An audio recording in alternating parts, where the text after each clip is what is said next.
विद्यार्थी मित्रांनो, आज आपण तुमच्या पुस्तकातील पुढचा पाठ बघणार आहोत. पाठाचे नाव आहे एक होती समई. लेखक आहेत उत्तम कांबळे. लेखकाचा परिचय प्रथमतः आपण करून घेऊयात.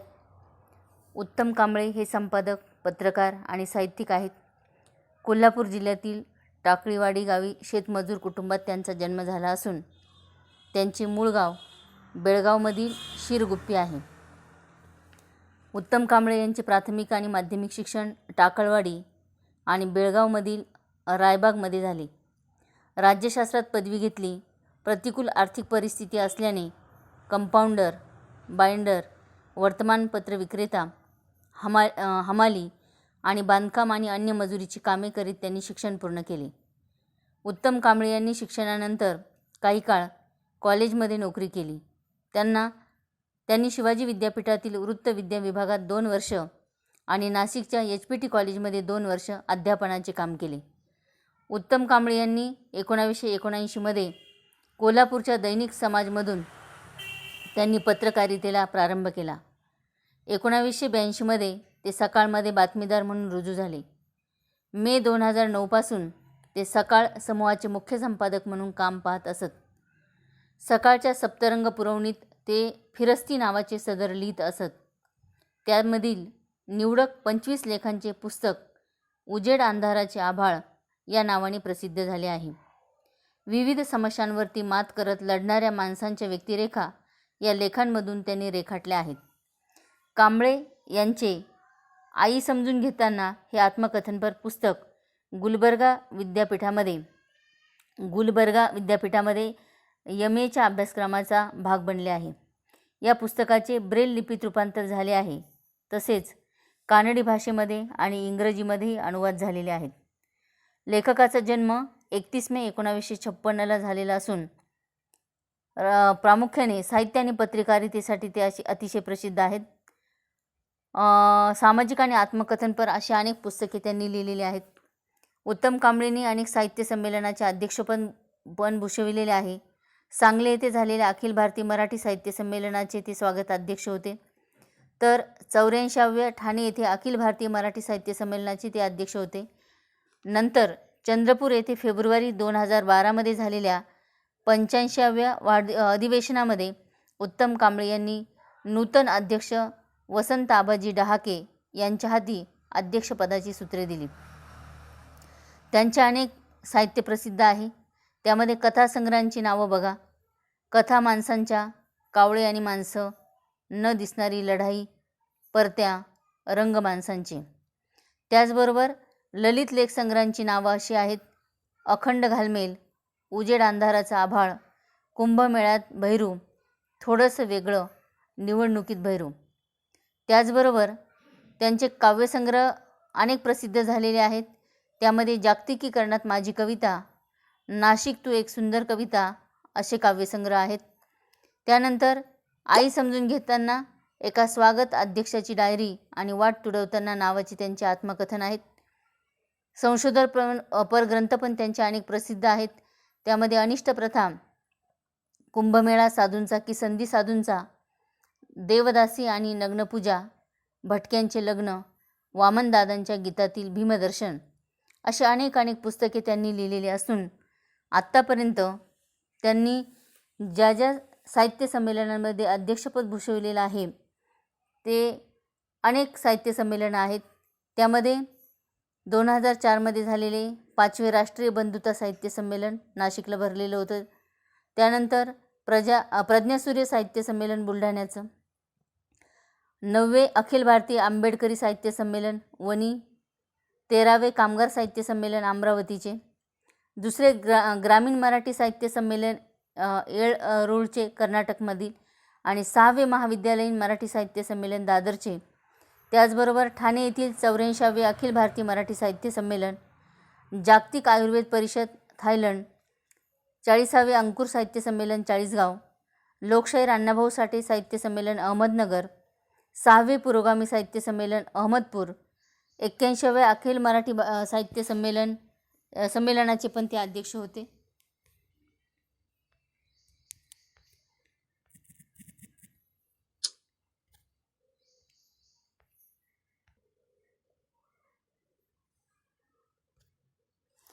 मित्रांनो, त्यांना अनेक पुरस्कार पण प्राप्त झालेले आहे.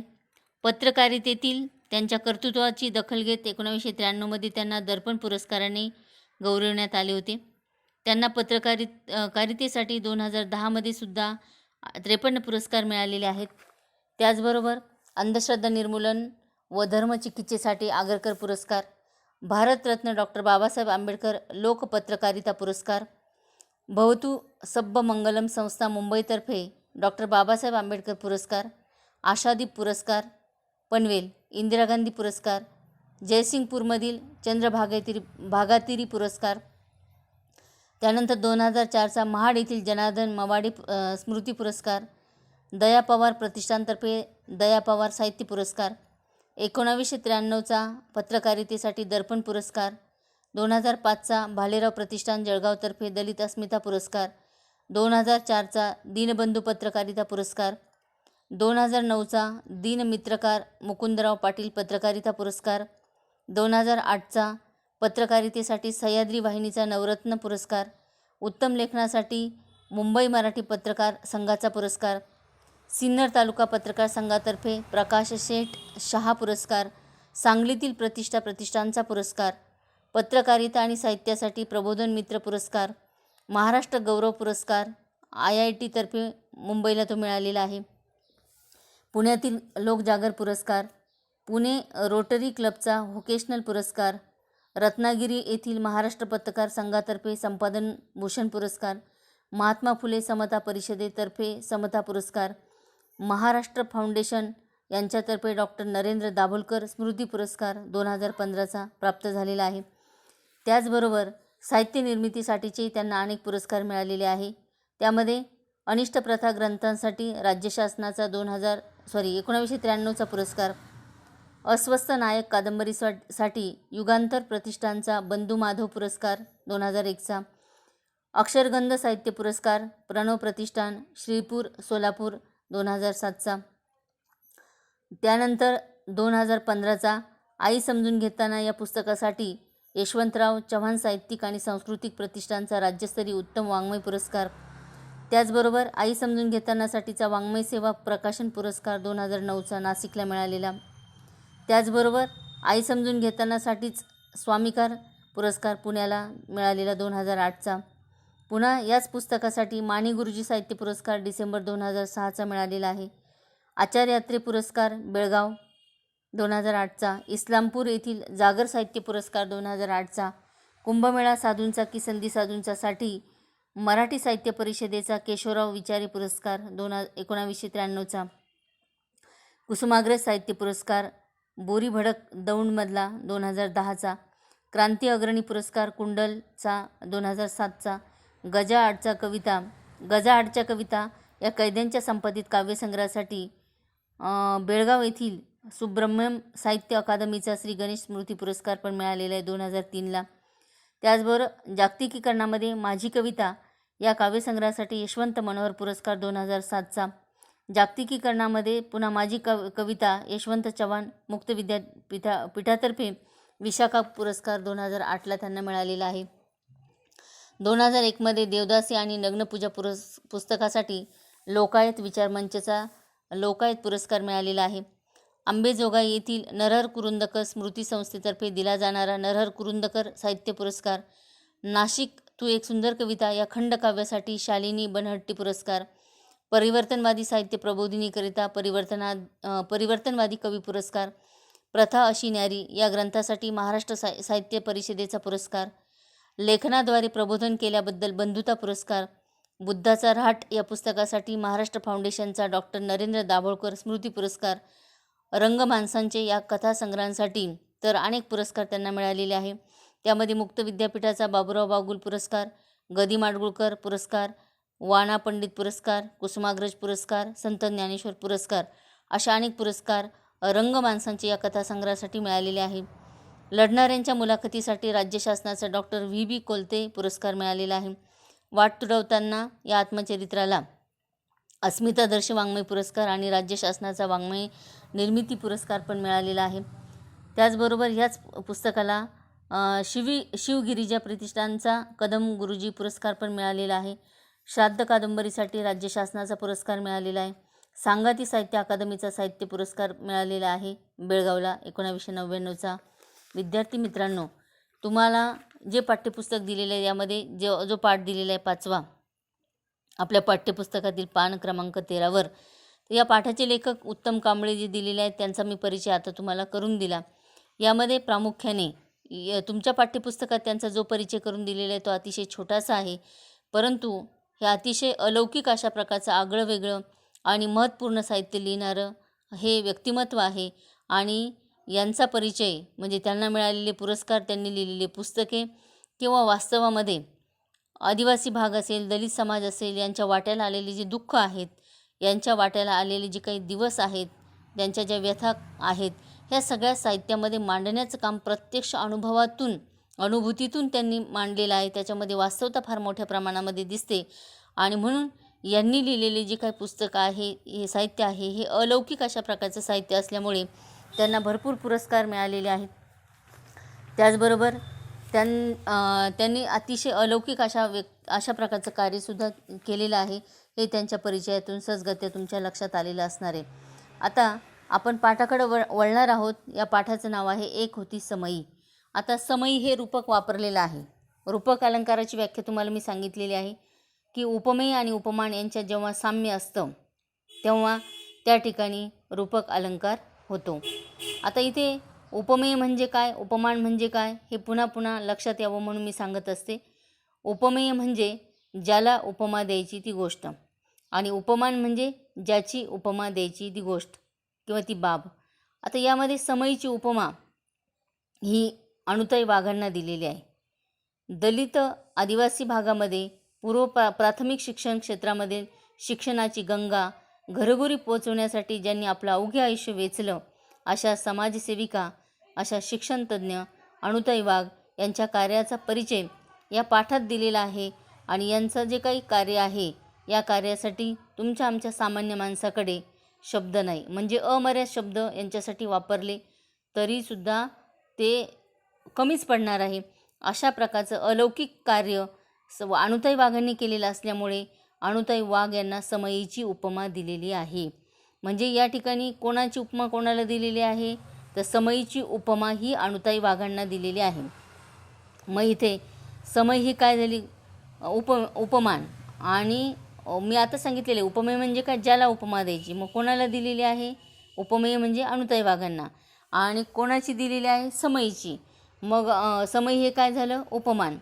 आता समयी ही उपमा सूचक योग्य का आहे, तर साधारणपणे समय जसं नंदादीप असतो, सतत देवघरासमोर किंवा देवघरातल्या देवांच्या समोर लावलेला असतो, वात केलेली असते, तेल टाकलेलं असतं किंवा तूप टाकलेलं असतं आणि सतत ती तेवत राहते ना, तिला एक वात असते. समय म्हटल्यानंतर पंचवातींची समयी असते.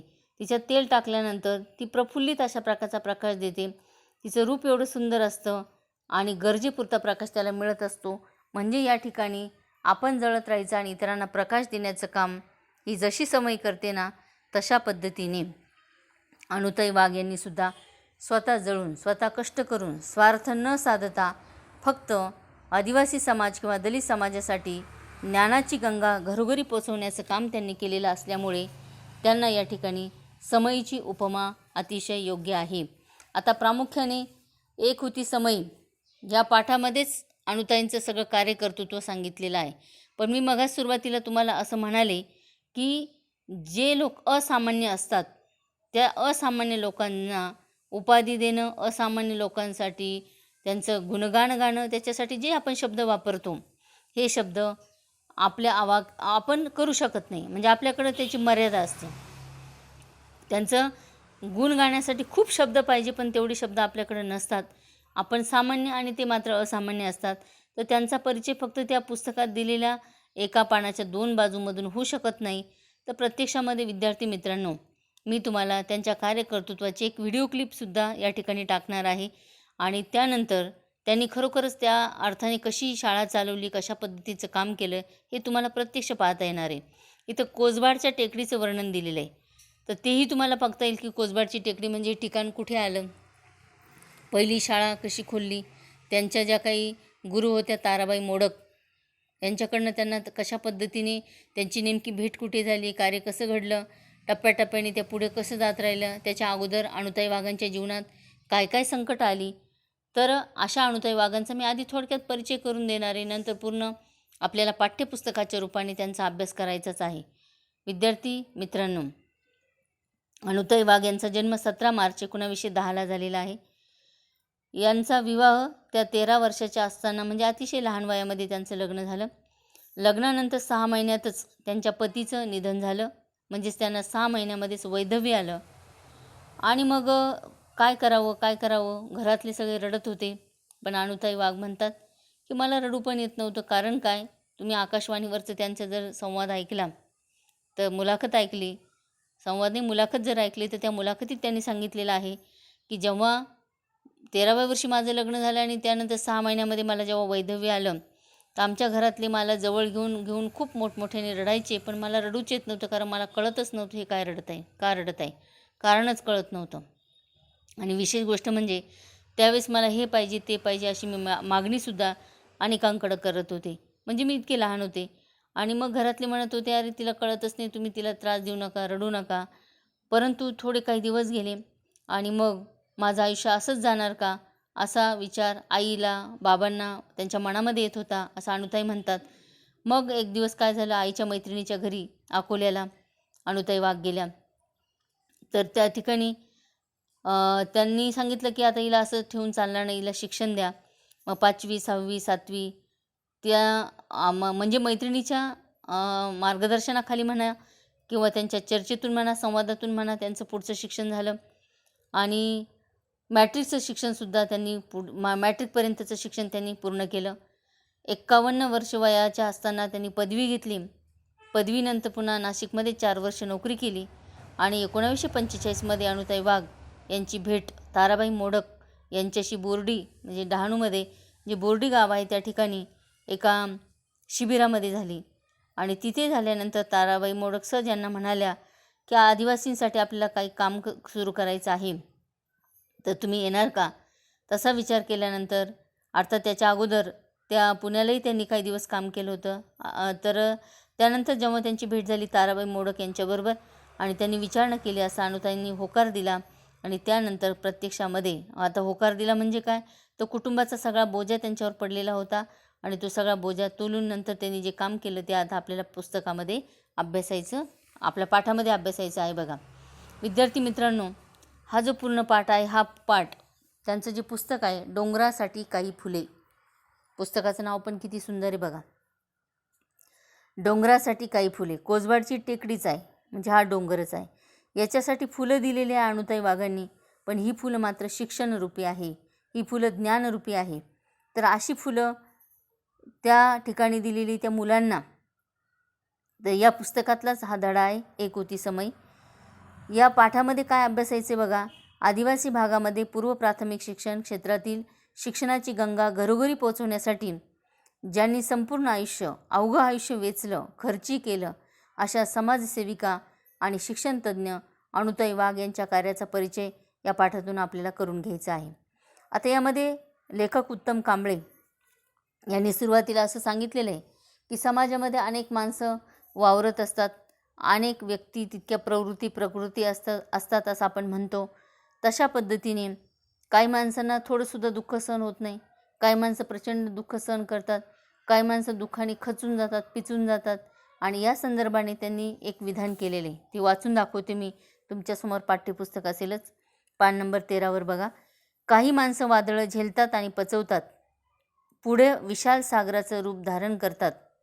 आणि काही माणसं वादळामुळे कोलमडून पडतात, तर काही माणसं वादळ पचवण्याचे धडे दुसऱ्यांकडून घेतात. यामध्ये 3 प्रकारची माणसं सांगितलेली मित्रांनो. पहिला गट दिलेला आहे तो म्हणजे काही माणसं वादळं झेलतात आणि पचवतात आणि पुढे विशाल सागराचं रूप धारण करतात. आता वादळ ही संकल्पना कशी आलेली, वादळ म्हणजे दुःख आहे, वादळ म्हणजे समस्या आहे, वादळ म्हणजे अडीअडचणी आहे. मगच मी तुम्हाला उदाहरण दिलं की गरिबीचीच परिस्थिती होती त्यांची, तरी पण हे जे भावंड होते या भावंडांमध्ये अनुताई वाघ मोठ्या होत्या.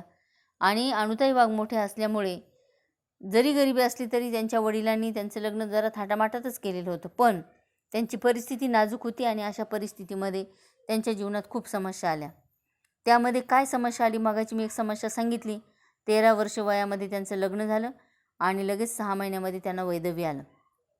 म्हणजे हे दुःख आहे, हे वादळ आहे.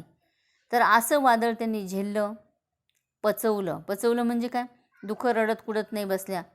म्हणजे काय केलं त्यांनी, आता आधी आपण हा भाग एक समजून घेऊया.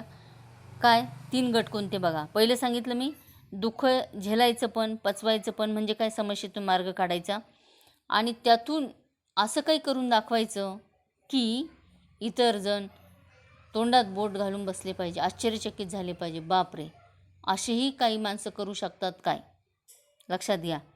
तर हा पहिला गट झाला.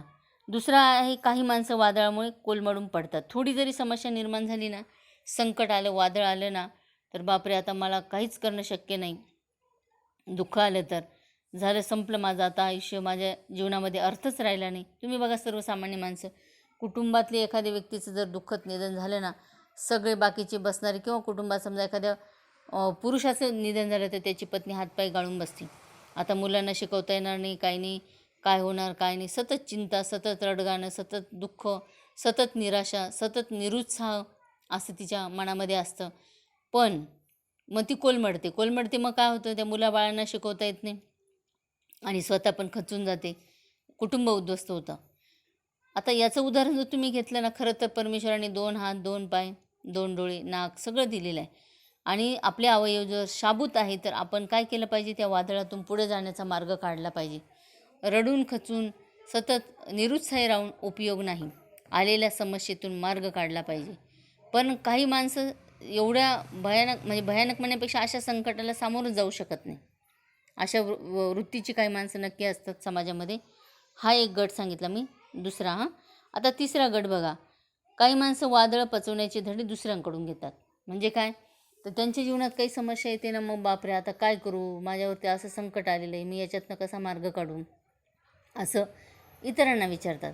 मग इतर जे मार्गदर्शक असतात ते यांना सल्ला देतात, आता ही संकट आलेले आहे, असं करा, तर तू पुढचं शिक्षण घे, अमुक कर. आणि असं मार्गदर्शन घेतल्यानंतर मग त्यांच्या मार्गदर्शनातून किंवा त्यांनी केलेल्या कृतीनुसार, बरं त्या व्यक्तीवर असं संकट आलं होतं ना, मग त्या व्यक्तीने असा मार्ग काढला ना, मग चला आपण पण आता असा मार्ग काढू शकतो, जाऊ शकतो. म्हणजे दुसऱ्याचं मार्गदर्शन घ्यायचं, दुसऱ्याकडून धडे घ्यायचे आणि मग त्या संकटातून वाट काढायची. म्हणजे इथे 3 प्रकारची माणसं सांगितली. पण या तिन्ही प्रकारांमध्ये अनुताई वाघ ह्या पहिल्या प्रकारात मोडतात. पुन्हा मी वाक्य वाचते. पहिला प्रकार कोणता, काही माणसं वादळं झेलतात, पचवतात आणि पुढं विशाल सागराचं रूप धारण करतात. आता हे जे वाक्य आहे ना मित्रांनो, या वाक्यांचा अर्थ तुम्हाला समजून द्यायचा जर झाला तर पूर्ण धडा म्हणजे वाक्याचा अर्थ आहे. हा पूर्ण धडा म्हणजे वाक्याचा अर्थ आहे. पण आता पाठाची सुरुवात त्याने झालेली आहे, त्यामुळे मी तुम्हाला त्या वाक्याचा थोडक्यात अर्थ सांगते आणि मग विश्लेषणात्मक अर्थ, विश्लेषण, त्याचं वर्गीकरण, वर्णन काय ते सगळं तुम्हाला नंतर कळणार आहे. आता यामध्ये अनुताई वाघांचं मी मागा सांगितलं की त्यांचा जन्म झाल्यानंतर त्या 13 वर्षाच्या होत्या ना, तेव्हा त्यांचं लग्न झालं. लग्न झाल्यानंतर 6 महिन्यात वैधव्य आलं. वैधव्य आल्यानंतर मग घरात सगळी चिंतेत, काळजीत, रडगाग वगैरे खूप दिवस चालली. मग त्यांच्या आईला त्यांची मैत्रीण भेटली. मैत्रिणीने सांगितलेलं असं ठेवू नको, तिला शिकव. नंतर 5वी 6वी 7वीपर्यंतचं शिक्षण पूर्ण केलं. नंतर त्यावेळेस माहिती का, 7वी पूर्ण झाली की लगेच शिक्षकीची नोकरी मिळायची. आणि मग त्यांना चांदवड, नाशिक जिल्ह्यातील चांदवड जे गाव आहे ना, त्या गावामध्ये काही दिवस त्यांनी नोकरी केली. आणि नंतर पिंपळगाव या ठिकाणी पण त्यांनी काही दिवस नोकरी केली. आणि त्यानंतर मग मॅट्रिकचं शिक्षण पूर्ण केलं. बघा, 13 वर्षानंतर एवढं काम केलं. मॅट्रिकचं शिक्षण पूर्ण झाल्यानंतर पुन्हा म्हणजे नोकरी करायची, शिक्षण पण घ्यायचं. नंतर त्यांनी मुलांना शिकवत पुन्हा काय केलेलं आहे, इथे नोकरी करत असताना त्यांना अतिशय आदर्श किंवा तज्ज्ञ आहेत म्हणून पुण्यालासुद्धा एका शिक्षण संस्थेमध्ये त्यांना बोलवण्यात आलं. जावं की नाही असा प्रश्न पडला, पण इथं ते नाशिकमध्ये ज्या शिक्षिका म्हणून काम बघत होत्या ना, ते लोक पण म्हणायला लागले की एवढे चांगले लोक जर तुम्ही तिकडे घेऊन गेले तर इथल्याही शिक्षण संस्थेचं काय, इथल्याही मुलांचं नुकसान होणार, तुम्ही नेऊ नका. परंतु ते लोकही हट्टाला पेटले. आणि दुसरी महत्त्वाची गोष्ट, त्याच कालखंडामध्ये अनुताई वाघ यांचे वडील म्हातारे झाले होते. त्यांच्यामध्ये कोणत्याच प्रकारची क्षमता राहिली नव्हती. त्यामुळे संपूर्ण कुटुंबाची जबाबदारी ही अनुताई वाघ यांच्यावर पडली. मग आता आपल्या भावंडांना शिक्षण द्यायचं आहे, मग आता करायचं काय, असा प्रश्न अनुताई वाघ यांच्या समोर निर्माण झाला. आणि मग त्यांनी आता ठरवलं की मला काय करावं लागणार आहे, माझ्या भावंडांसाठी तरी पुण्याला जावं लागणार आहे, त्यांचं शिक्षण मला करायचं आहे. आणि मग त्यांचे 5 भावंडं होते, तर या 5 भावंडांना शिकवायचं होतं त्यांना, म्हणजे त्या धरून 5 आणि त्या सोडून 4, तर यांना शिकवायचं होतं. त्यांचे वडील आधी नोकरीला होते ना, तर नोकरीनिमित्त वेगवेगळ्या गावी ते त्यांचं बसस्थान असायचं. घरची परिस्थिती पण बेताची होती. आणि मी मागं सांगितल्याप्रमाणे साधारणतः वडील म्हातारे झाल्यामुळे सगळी जबाबदारी यांच्यावरती पडली. मग ह्या मोठ्या असल्यामुळे या प्रसंगाला धैर्याने तोंड देत त्या ताठ उभ्या राहिल्या. त्यांच्या आईच्या मैत्रिणीच्या मदतीने त्या अकोल्याला राष्ट्रीय शाळेत शिकल्या. इगतपुरीला फायनलच्या परीक्षेत जिल्ह्यात प्रथम आल्या. 4 वर्ष नाशिकला नोकरी केली. त्यानंतर पुण्याला येऊन त्या हुजूर पागा शाळेमध्ये रुजू झाल्या. त्यांचे वडील थकल्यामुळे भावंडांची जबाबदारी त्यांच्यावर पडली, ती समर्थपणे सांभाळली. अनुताईंनी हुजूर पागेत 13 वर्ष नोकरी केली. नोकरी करत असताना नाईट स्कूलमध्ये शिकून 1938मध्ये त्या चांगल्या गुण मिळून मॅट्रिक परीक्षा पास झाल्या. पुढे अनेक वर्षांनी त्यांनी पदवीची परीक्षा दिली. आता अनेक वर्षांनी म्हणजे त्यांचं वय वर्ष तेव्हा 51 होतं. त्यावेळेस त्यांनी पदवी परीक्षा पास केली, म्हणजे दिली. थोडक्यात मला असं म्हणायचं की शिक्षणाबद्दलचा त्याला थोडक्यात म्हणूया की शिक्षण घेण्याची इच्छा, त्यानंतर कुटुंबांचा सांभाळ करण्यासाठी आपल्यावर आलेली जी जबाबदारी आहे ती आपल्याला पार पाडायची आहे, असं त्यांना वाटत होतं. त्या संकट किती आले बघा, की पदवीची परीक्षा देऊन त्या उत्तम गुणांनी पास झाल्या. त्यावेळेसच त्यांना मोतीबिंदू झाला होता. आणि मग दुसरा वाचक घेऊन त्यांनी अभ्यास केला. त्यावेळेस म्हणजे जेव्हा पदवीची परीक्षा होती ना, तेव्हाच त्यांना मोतीबिंदूचा आजार जडला होता. पण त्यांना वाचता न आल्यामुळे दुसऱ्यांना वाचायला सांगितलं आणि त्यांनी तो अभ्यास केला आणि त्यामध्ये त्यांनी पदवी परीक्षा पास झाले त्या 51 वर्ष वयाच्या असताना. आता मी हे 51 शब्द पुन्हा पुन्हा का बोलते, तर त्याचा अर्थ समजून घ्या. काय सांगितलं मागाचं पहिलं वाक्य, अनेक माणसं त्यांच्या जीवनात आलेली जी वादळ आहेत ती झेलतात. किती वादळ आली, वडील म्हातारे, आई म्हातारी, अनेक संकटं, भावंडांची जबाबदारी, वैधव्य, एवढे सगळे संकटं आले, झेलले पण, पचवले पण, आणि विशाल सागराचं रूप धारण केलं. म्हणजे काय बघा, नाशिक जिल्ह्यामध्ये त्यांनी 4 वर्ष नोकरी केली, मुलांना शिकवलं. पुण्याला पण तिथं नोकरी केली, शिक्षणही घेतलं, नोकरी केली, भावंडांना सांभाळलं, भावंडांचं शिक्षण केलं, आणि बहिणीलाही नोकरीला लावलं, ती पण लग्न लावून सासरी गेली. भाऊ पण त्यांचा इंजिनियर झाला. आणि मग आता कुटुंबाची जबाबदारी थोडी थोडी म्हणजे कमी, थोडक्यात म्हणूया आपण ज्याला म्हणूया की जो भार होता हा कमी कमी होत चालला होता बघा. म्हणून सहजगत्या 1945ला अनुताईंची ताराबाई मोडक यांच्याशी एका शिबिरामध्ये बोर्डीला, डहाणूजवळच्या बोर्डीला गाठ पडली. ताराबाई मोडक यांच्या विचारकार्यामुळे अनुताई खूपच प्रभावित झाल्या आणि त्यांच्या बरोबर समवेत बोर्डीला गेल्या. तिथे त्यांनी बालवाडी सुरू केली. अनेक अडचणींना तोंड देत त्यांची विकासवाडी उभारी धरू लागली. पण याच्या आधी एक महत्त्वाची बाब मला तुम्हाला सांगावीशी वाटते की जेव्हा ताराबाई मोडक यांनी विचारलं अनुताईंना की आपल्याला आता बालवाडी काढायची आहे, तर तुमची इच्छा आहे का, तर त्यावेळेस त्यांनी त्यांच्या भावंडांना पण विचारलं की मला अशी अशी समाजसेवा करावीशी वाटते, तर मी जाऊ का. त्यावेळेस त्यांच्या भावंडांनी सांगितलं की ताई, तो आता आमच्यासाठी खूप केलेला आहे, आम्ही स्वावलंबी बनलेलो आहोत, त्यामुळे तुला तुझ्या इच्छेप्रमाणे जे काही करायचं ते करू शकते, आमचा कोणताही भार आता तुझ्यावर राहिलेला नाही. आणि त्यामुळे त्या समाजसेवेच्या कामाला लागल्या. त्यामध्ये आदिवासी जवळजवळ बघा विकासवाडी उभी करण्याचा निश्चय केला. आदिवासी यापासून बरेच लांब होते, अनेक कोस किलोमीटर दूर होते. ताराबाई मोडक आणि अनुताई वाघ या दोघींनी आपला मुक्काम कोसबाड या ठिकाणी एका खोपटेवाजा घरामध्ये हलवला. तिथेच त्यांनी शाळा सुरू केली आणि त्या शाळेला अंगणवाडी असं नाव दिलं. आता अंगणवाडी हे नाव पण का पडलेलं आहे याची माहिती पण तुम्हाला असणं गरजेचं आहे. खरं म्हणजे घराघरांमध्ये जायचं, तर घराचे जे अंगण असायचं त्या अंगणामध्ये सगळ्यात सुरुवातीला त्यांनी मुलांना शिकवायला सुरुवात केली. कारण तो भाग आदिवासी भागच असा होता की मुलं शाळेत पाठवणं हे त्या पालकांना म्हणजे आईवडिलांना रुचत नव्हतं, पचत नव्हतं. आणि ती छोटी छोटी मुले खूप कामं करायची, कुटुंबाचा जो काही उदरनिर्वाह आहे, ह्या उदरनिर्वाहाला छोटी मुलं पण हातभार लावायचे. त्यामुळे पण त्या लोकांची इच्छा नसायची शाळा म्हणजे काय, शाळेत जाऊन होणार काय, अशी एक वेगळ्या प्रकारची भ्रामक कल्पना म्हणा किंवा अज्ञान म्हणा ते त्यांच्या डोक्यात होतं. त्यामुळे ते पाठवत नव्हते. मग या अणुताई, ताराबाई मोडक यांनी स्वतः या लोकांच्या, आदिवासी लोकांच्या घरांच्या समोर असणाऱ्या अंगणामध्ये मुलांना शिकवलं. म्हणून तेव्हापासून त्या शाळेला अंगणवाडी, छोट्या मुलांच्या शाळेला अंगणवाडी असं नाव पडलं. जुन्या नावाचा समन्वय साधत अणुताईंनी ताराबाई मोडकांची, आपल्या गुरूंची स्वप्ने सत्यात उतरवली. गुरु म्हणजे कोण होत्या? अणुताईंच्या ताराबाई मोडक. पारंपरिक चौकटीच्या बाहेर जाऊन आधुनिक पद्धतीने शिक्षणाची क्रांती घडवली. त्यांची आपल्या कामावर निष्ठा होती. शाळेमध्ये मुलांना आंघोळीपासून सर्व स्वच्छता त्यांनी शिकवली. अणुताईंनी वारली आदिवासींच्या मुलींना पण शिक्षण दिले. अणुताईंच्या सर्व थरातील कार्याची दखल सरकारने घेतली आणि त्यांना पद्मश्री देऊन सन्मानित पण केलं. महाराष्ट्र शासनाचा आदर्श शिक्षिका पुरस्कार, दलित मित्र पदवी पुरस्कार, सावित्रीबाई फुले पुरस्कार, आंतरराष्ट्रीय बाल कल्याण पुरस्कार असे अनेक पुरस्कार त्यांना प्राप्त झाले. हे पुरस्कार मिळाल्यावर त्या म्हणाल्या, मला केवळ एवढ्यासाठीच बरे वाटले की संस्थेची कामं आता भराभर होतील. बाकी कोणत्याही मानाने हुरळून जायचे माझे वय नाही आणि सेवाव्रती माणसाला कोणत्याही लाभाची किंवा नावाची अपेक्षा नसते.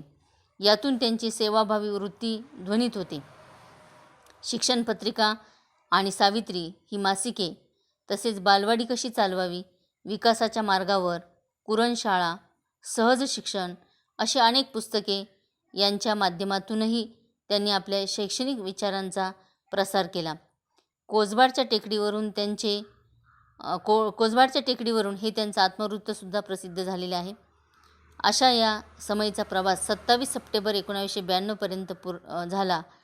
त्या ठिकाणी तो थांबला म्हणताच येणार नाही, कारण आजही तुम्ही जर गेलात बोर्डीला, ठाणे जिल्ह्यातील बोर्डीला किंवा मी मागा सांगितलं कोसबाड, अशा ठिकाणी ह्या शिक्षण संस्था, त्याच्या ज्या शाखा आहेत, त्या ज्या शाळा आहेत, या मोठ्या प्रमाणात चालू आहे. अनेक लोक ज्ञान ग्रहण करत आहेत, अनेक लोक ज्ञानदान करत आहेत आणि यांनी लावलेलं जे वटवृक्ष म्हणताना वडाचं जे बीज होतं किंवा रोप होतं ना, त्याचा आता खरोखरच वटवृक्ष झालेला पाहायला मिळतो. मित्रांनो, पूर्ण धड्यात तेच अभ्यासायचं आहे, पण पहिल्या वाक्याचाच एवढा मोठा अर्थ आहे बघा. मी सारांश रूपाने तुम्हाला सांगितलं काय, की काही माणसं वादळं झेलतात आणि पचवतात आणि पुढे विशाल सागराचं रूप धारण करतात. त्यामध्ये अणुताईंचा नंबर लागतो. कारण आयुष्यभर आदिवासींसाठी पालघर जिल्ह्यातील जव्हारमधील कोसबाडच्या टेकडीवर त्यांनी ज्ञानयज्ञ तेवत ठेवलेला होता आणि थोर समाजसेवेचं खूप काम केल्यामुळे त्यांना समाजसेविका पण म्हणतात. आणि शिक्षणतज्ञ, मी आत्ताच सांगितलं, नाशिकला नोकरीला होत्या, पुण्याला बोलावून आलं, तिथून पुन्हा ताराताई मोडकांनी पुन्हा इकडं बोलवलं, मोडक यांनी, आणि इथं इतकी छोट्या मुलांसाठी ज्ञानगंगा त्यांनी सुरू केली. त्याचं एक महत्त्वाचं कारण असं आहे मित्रांनो, मोठ्यांना शिक्षण देणं सोपं असं मी म्हणेल, त्या छोट्यांना जो पाया शिक्षणाचा म्हणतो ना, तो जर चांगला भरला गेला, तुम्ही बघा इमारत जर उभी करायची असेल ना, तुम्ही खांब बीम सगळे भक्कम बनवले, त्याचं तुमच्या घराचा स्लॅब चांगला टाकला किंवा मंदिराचा कळ सुंदर दिला आणि पायाच तुम्ही मजबूत भरला नाही, तर काय होणार आहे, त्या इमारतीला, त्या खांबांना काहीच महत्त्व राहणार नाही, कधी कोलमडून पडेल पत्ता लागणार नाही. म्हणून बाल शिक्षण जे असतं, अंगणवाडीमधलं म्हणा, पहिलीमधलं म्हणा, दुसरीमधलं, 5वीपर्यंतचं किंवा बाल शिक्षण थोडक्यात म्हणूया, हे शिक्षण जर त्या मुलाचं चांगलं झालं तर तो मुलगा सर्व गुणसंपन्न, सर्व ज्ञानसंपन्न होत असतो. म्हणून मूळ जे आहेत हे भक्कम करण्यासाठी अणुताई पुन्हा अधोगती म्हणताच येणार नाही, उतरती दिशा म्हणूया, पण ती उतरती दिशा वेगळ्या अर्थाने घेऊ नका. त्या छोट्या मुलांना शिकवायचं आहे, त्यांचा पाया भक्कम करायचा आहे आणि मग त्यांना ज्ञानवंत गुणवंत बनवायचं आहे. अशा प्रकारे शिक्षणतज्ज्ञ ही उपाधी अणुताईंसाठी अतिशय सर्वसमावेशक आहे. आणि म्हणून लेखक उत्तम कांबळे म्हणतात की पहिल्या श्रेणीमध्ये अशा अणुताईंचा समावेश करावा लागेल. पहिली श्रेणी मी सांगितली. जेव्हा या अणुताईंचं निधन झालं, तारीख सांगितली मी अणुताईंच्या निधनाची, 27 फेब्रुवारी 1992ला, आणि त्यांचा जन्म झाला होता 1910ला, म्हणजे जवळजवळ त्या 82 वर्ष जगल्या, लक्षात घ्या. पण जेव्हा अणुताईंचं निधन झालं ना, त्यावेळेस ती जी काही कोसबाडची टेकडी होती ना, ती हळहळली आणि परिसरातील सर्व आदिवासींना हुंदके फुटले. टेकडी हळहळणे आणि हुंदके फुटणे, अत्यंत दुःख होणं, प्रचंड दुःख होणं, ते शब्दामध्ये सांगता नाही येणं. कारण काय, ज्यांनी ह्या सगळ्या मुलांना, तळागाळातल्या मुलांना वरती आणलेले, ज्ञानाचे धडे दिलेले, शिकायला वाचायला लिहायला शिकवलेला आहे, सगळा परिसर एकदम विकसित केलेला आहे, अशी व्यक्ती जर आपल्यातून निघून गेली तर काय दुःख, म्हणजे किती दुःख होणार. अशा पद्धतीने अणुताईंच्या निधनानंतर या आदिवासींना प्रचंड दुःख झालं. त्यांच्या निधनाने एका व्रतस्थ जीवनाची अखेर झाली. अखेर म्हणजे शेवट. व्रतस्थ जीवन म्हणजे व्रतच घेतलं होतं, कशाचं, समाजसेवेचं आणि शिक्षणाची ज्ञानगंगा घरोघरी पोचवण्याचं. त्यामुळे खरोखर या व्रतस्थ जीवनाची अखेर झाली. थोर शिक्षणतज्ञ ताराबाई मोडक यांच्या सहवासात वाढलेल्या अणुताईंचं एकूण जीवनच त्यागामध्ये, कष्टामध्ये, निस्वार्थी सेवेमध्ये गेलं. म्हणजे याचा सुरेख मिलाप घडून आला होता बघा. ताराबाई मोडक यांनासुद्धा प्रचंड ज्ञानदानाची आवड होती. त्यामध्ये अणुताईंची साथ लाभली. त्यामुळे यांनी त्या तळागाळातल्या कोसबाडच्या टेकडीवरच्या त्या मुलांना चांगल्या प्रकारचं शिक्षण दिलं. मग मी त्यांची त्यांची कहाणी सांगितली, ती आत्मवृत्तपर. वयाच्या केवळ 13व्या वर्षी विवाह झाला. विवाह असतो तरी काय हेच माहिती नव्हतं. हे समजण्यापूर्वीच केवळ 6 महिन्यातच त्यांच्या इवल्याशा कपाळावरचं कुंकू नियतीनं, नशिबानं कायमचंच पुसून टाकलं आणि भातुकलीचा खेळ मोडला. आता भातुकली हा खेळ खेड्यापाड्यांमध्ये छोट्या छोट्या मुली खेळतात बघा. म्हणजे अशी छोटी छोटी घरात, आपल्या घरामध्ये जी भांडी असते ना, ही सगळी छोटी छोटी भांडी असते भातुकलीच्या खेळाची. आणि मुली सगळी एकत्र जमतात. काही मुलं पण असतात मस्तपैकी. कोण त्या छोट्याशा असणाऱ्या शेगडीवर, गॅसच्या शेगडीवर भाजी शिजवतो, भात शिजवतो, कोण पोळ्या लाटतं. पोळ्या कसल्या असतात, पानांच्या. पोळपाट छोटा घ्यायचा, त्याच्यावर ते करायचं. याला भातुकलीचा खेळ म्हणतात. म्हणजे ज्या वयात काहीच कळत नाही, फक्त खेळायचं म्हणून खेळायचं, असं यांना काहीच कळत नव्हतं. अणुताईने की माझं विवाहाचं वय झालं आहे का, तरी विवाह करून दिलेला होता. आणि 6 महिन्यामध्ये त्यांच्या पतीचं निधन झालं. ते पण मनमाडजवळ एका रेल्वे इंजिनखाली अपघातामध्ये त्यांचा मृत्यू झाला. अणुताईंना जेव्हा आकाशवाणीवर मुलाखत दिली ना, तर त्या म्हणतात की मला कधी कधी असं होतं ना की माझं लग्न झालं की नाही, हाच एक मोठा प्रश्न. दुसरं म्हणजे मला कधी कधी मला त्यांचं नावसुद्धा सांगणं आठवत पण नाही, असंही त्या सांगतात. याच्यावरूनच तुम्ही विचार करा मित्रांनो, की किती कमी कालखंडामध्ये अल्पावधीत म्हणून आपण त्यांना काय आलेलं, वैधव्य आलं. पण ही जी छोटी अणू होती, अणुताई, छोट्या अणूने आभाळा एवढं दुःख पेलवलं बघा. ज्याला ध्येय असतं, ज्याला इच्छा असते, ज्याला आकांक्षा असते ना, ती व्यक्ती कोणतंही ध्येय सहजगत्या साध्य करू शकते. तुम्ही बघा, आपल्या सिंधुताई सपकाळ, त्यांच्या जीवनाची कहाणी, त्याच्यावर एक चित्रपट निघालेला आहे, मी सिंधुताई सपकाळ बोलते. चित्रपट बघा, नाहीतर मग त्यांची जीवन कहाणी वाचा, आत्मचरित्रपर पुस्तक वाचा. पुस्तकाचे नाव तेच आहे, आत्मकथन पुस्तकाचं नाव मी सिंधुताई बोलते किंवा मी सिंधुताई सपकाळ बोलते. तुम्ही जे पुस्तक वाचलं तर आपल्याला ती अतिशयोक्ती वाटते. अतिशयोक्ती म्हणजे काय, एखादी गोष्ट फुगवून सांगणे, सत्य न पटणे. आता बघा, पतीने काढून दिलं का तर वेगळं संशयी मन. सिंधुताई सपकाळ यांच्याबद्दल संशय आला पतीला, मग काढून दिलं. नंतर त्याच पतीपासून झालेली जी मुलगी आहे तिचा त्याग करणं, किती त्रास त्या सिंधुताई सपकाळ यांना झालेला आहे. तरी पण त्यांनी ममता बाल विकास सदनाची स्थापना केली आणि लाखो अनाथांना आश्रय दिला, त्यांना शिक्षण केलं त्यांचं. त्या मुली इतक्या मोठ्या झाल्या, त्यांचं लग्न लावून दिलेले, त्यांना जावई पण आलेले सिंधुताईंना, मुलांचे लग्न झाले, सुना पण आलेले आहे. अजूनही ते छोट्या छोट्या आरबक रस्त्यावर पडलेले, कुठं अनाथ आहे, ज्यांना कोणीच वाली नाही, वारस नाही, अशा सगळ्यांना त्यांनी आश्रय दिलेला आहे, लक्षात घ्या. आणि जिवंत कशा जगलेलं आहे हे एक साधं उदाहरण आहे.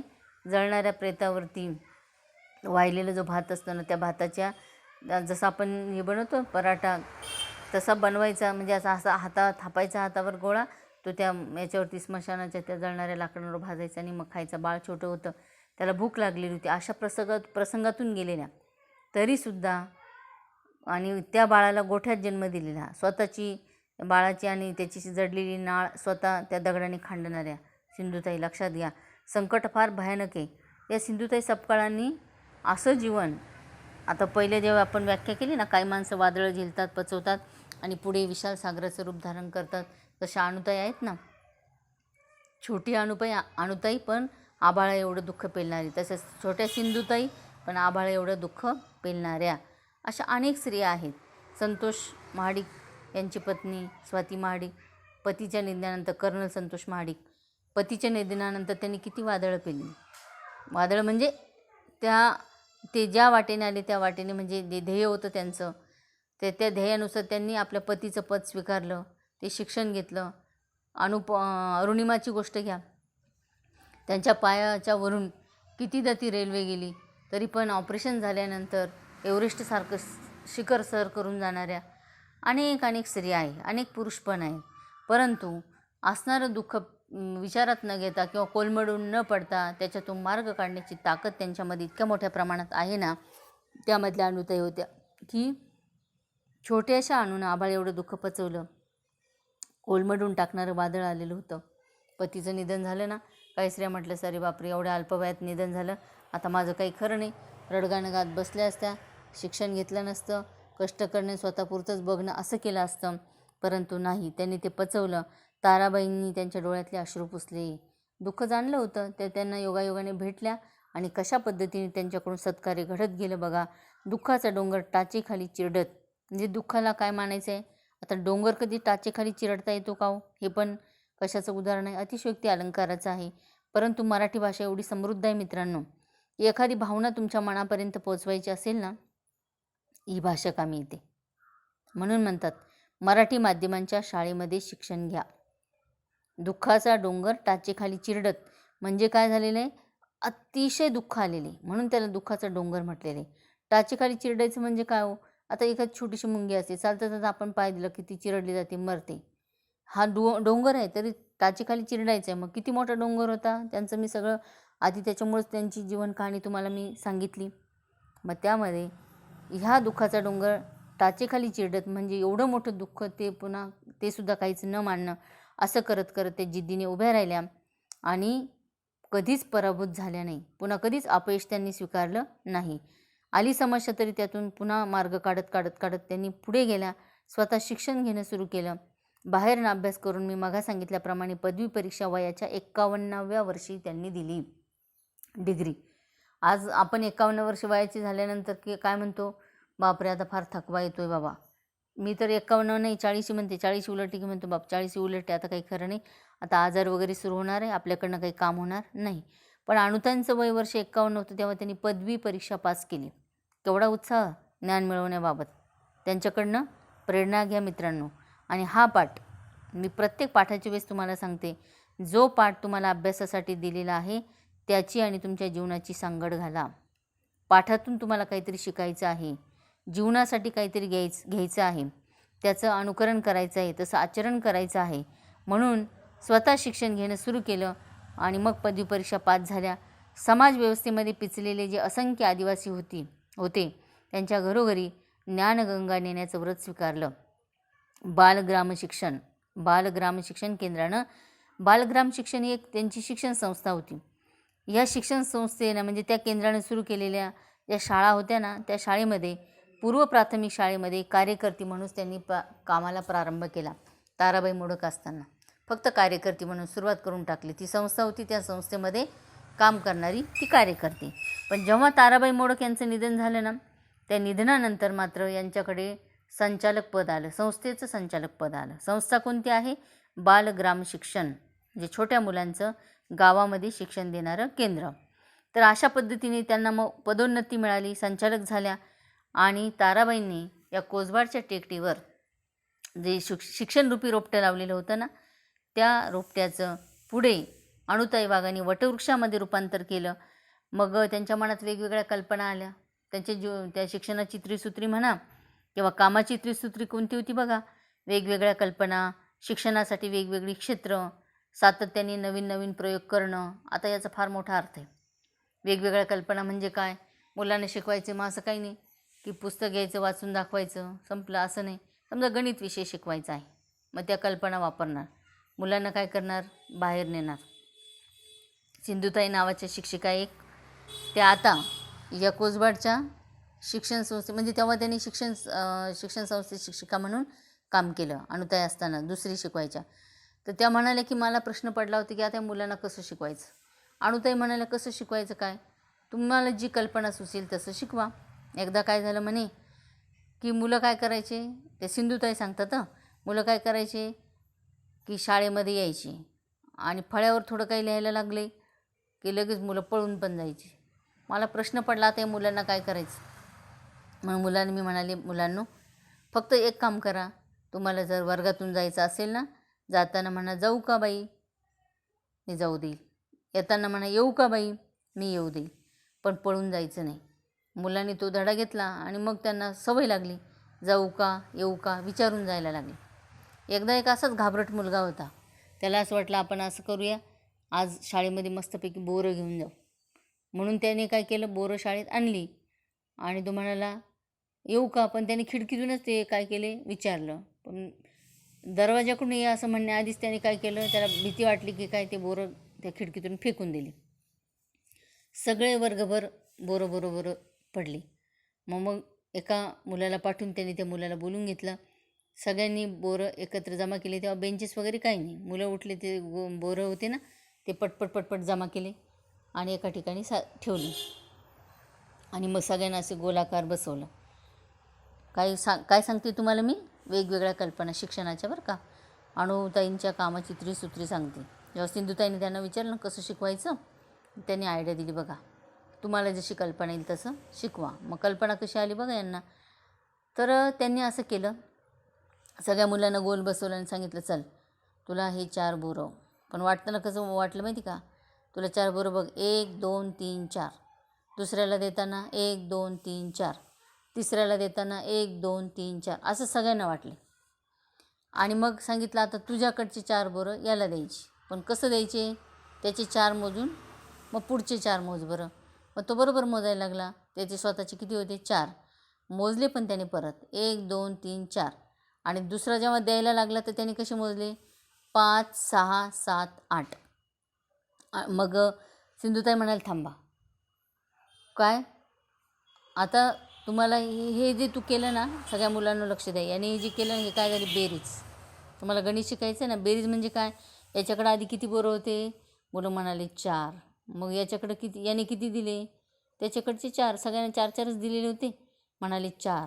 मग आता याने मोजले किती झाले, म्हणे 8 झाले. ते 4 आणि हे 4 म्हणजे 4 अधिक 4 बरोबर 8 झाली बेरीज. असं शिकवलं बघा मुलांना. त्यानंतर पुढचे 2 मुलं घेणार, सगळ्यांना दिलं पाहिजे, सगळ्यांनी पाहिलं पण पाहिजे, कोणाला राग पण यायला नको. म्हणून पुढच्या 2 मुलांना सांगितलं तुझ्याकडे किती बोरं आहे, तो म्हणाला 4. मग त्याला म्हणाले ठीक आहे तुझे 2 बोरं याला देऊन टाक. गणित शिकायचं आहे बरं का, तो परत तुला देणार आहे. कारण छोटी मुलं असतात, त्यांना असं वाटतं माझी 2 बोरं तिकडे द्यायला लावली. म्हणून पुन्हा याची त्याने त्याला 2 बोरं दिले. आणि मग सिंधुताईंनी विचारलं, सिंधुताई म्हणजे अनुताईंच्या शाळेमध्ये शिकवणाऱ्या शिक्षिका बरं का मुलांना. तर त्यांनी विचारलं तर तुझ्या हातात किती बोरं राहिले, तो म्हणाला 2. झाली वजाबाकी. तुझ्याकडे 4 होते, तो 2 दिले, मग 4मधून 2 गेले, उरले 2, झाली वजाबाकी. अशा पद्धतीने काय केलेले, कल्पनानुसार शिक्षण दिले. अजून काय सांगितलं बघा, शिक्षणासाठी वेगवेगळी क्षेत्र. शिक्षण द्यायचं आहे ना, एकाच ठिकाणी बसून नाही द्यायचं. तुम्हाला वनस्पती शिकवायचे आहे, आंब्याचं झाड, पिंपळाचं झाड. आता आमच्या 10वी येतेमध्ये आत्ताच मी मुलांना दुर्गा भागवतांचा पाठ शिकवला. कोणता, वसंत हृदय चैत्र नावाचा. मग मी त्यांना सांगितलं की चैत्र महिन्यामध्ये कोणती म्हणजे निसर्ग कसा बहरतो, कोणत्या झाडांना कशी पानं मस्तपैकी सळसळतात, हिरवी असतात की लाल, कसे आवाज येतो सळसळ त्याचा, पण हिरवी गुलाबी रंगाची पानं. खरं म्हणजे निसर्गाच्या सहवासात रवींद्रनाथ टागोरांनी ज्या निसर्ग सहवासातल्या शाळा घेतल्या ना, तशा शाळा पाहिजे, तशी परवानगी पाहिजे असं माझं मत आहे. म्हणजे तास चालू आहे, मला तो पाठ शिकवायचा आहे, मी मुलांना नेलं पाहिजे निसर्गाच्या सहवासामध्ये. त्यांना दाखवलं पाहिजे हे पिंपळाचं झाड आहे बघा कसं टोकदार आहे, हाताला जर आपण स्पर्श केला तर ते जरा आपल्याला कसं वाटतं, असं मऊ लागतं आहे, त्याच्या कडा बघा कशा आहे, हे मला प्रत्यक्षात देता आलं पाहिजे. ते शिक्षण अनुताईंनी त्यावेळेस दिलं. मग आता वनस्पती शिकवायचे ना, तर मग त्या निसर्गाच्या सहवासात घेऊन जायचे. आंब्याचं पान बघा, पिंपळाचं बघा, कसा फरक आहे, फरक पण करता यायचं, मुलांना प्रत्यक्ष झाड डोळ्यासमोर दिसायचं. मग त्याच्या फांद्या, त्याचं खोड, त्याचं काय असेल पानं, फुलं सगळ्यांचा अभ्यास जवळून करता यायचा. म्हणून त्याला म्हटलेले शिक्षणासाठीची वेगवेगळी क्षेत्र, वेगवेगळे अनुभव, नवनवीन प्रयोग करायच्या. जसं मी मग बोरांचा प्रयोग सांगितला, झाडांचा सांगितला ना, तसे वेगवेगळे प्रयोग करत असायच्या. म्हणजे प्रत्यक्षामध्ये मुलांना हे शिक्षण देत असताना आता लाजाळूचं झाड आहे, आपण फक्त तोंडी सांगतो आहे लाजाळूचं झाड म्हणजे वनस्पती सजीव असतात. हे कसं सिद्ध झालं तर त्याला स्पर्श करा बरं, ते पानं मिटतं, लाजतं. तसंच लाजाळूच्या झाडाकडे सांगायचे, लाजाळूचं झाड आहे, त्याला बघा कसे काटे काटे छोटे पानं, बघा कसे बारीक आहे, चिंचेच्या पानासारखे पण थोडेसे बारीक आहे, तुम्ही स्पर्श करून बघा बरं. स्पर्श केला तर काय झालं, ते मिटले गेले. म्हणजे काय झालं, नवीन नवीन प्रयोग, म्हणजे नवनवीन पद्धतीचं शिक्षण द्यायचं आहे. सापांच्या जाती शिकवायचे, मुलं खेळत आहे क्रीडांगणावर, अचानक एखादा साप तिथून जाणार, कशा रंग, सापाची वैशिष्ट्य माहिती असणार आहे शिक्षिकेला, आणि मग ती सांगणार की हा कोणत्या प्रकारचा साप आहे. वर्णन करण्याची गरज नाही, मुलं प्रत्यक्ष बघतात, ते फक्त जवळ जायचं नाही, तर हे सगळं सांगितलं जायचं. अशा पद्धतीने शिक्षणाच्या त्रिसूत्री एवढ्या सुंदर होत्या ना, वेगवेगळ्या कल्पना, शिक्षणासाठी वेगवेगळी क्षेत्र, सातत्याने नवनवे प्रयोग, हे त्यांच्या कामाची त्रिसूत्री. अणुताईंच्या कामाची त्रिसूत्री म्हणजे ताराबाई मोडक यांची त्रिसूत्री अणुताई वाघ यांनी वापरली, आणि अणुताई वाघ यांच्या पण कामाची त्रिसूत्री ह्या सगळ्या तिथे असणारे शिक्षिका म्हणजेच अध्यापक वर्गाने पूर्णपणे वापरली, आणि त्याचा फार मोठ्या प्रमाणात मुलांना फायदा झाला. तुम्ही बघा, हा कालखंड फार आधीचा आहे. मी सांगितलं त्यांचा जन्म 1910चा, आता 2020 हे साल आलेले, म्हणजे असं म्हणा जवळजवळ 100 वर्षाचा हा कालखंड आहे. आज आपण ते कृतीयुक्त शिक्षण आपल्याकडे येऊ घातलेलं आहे.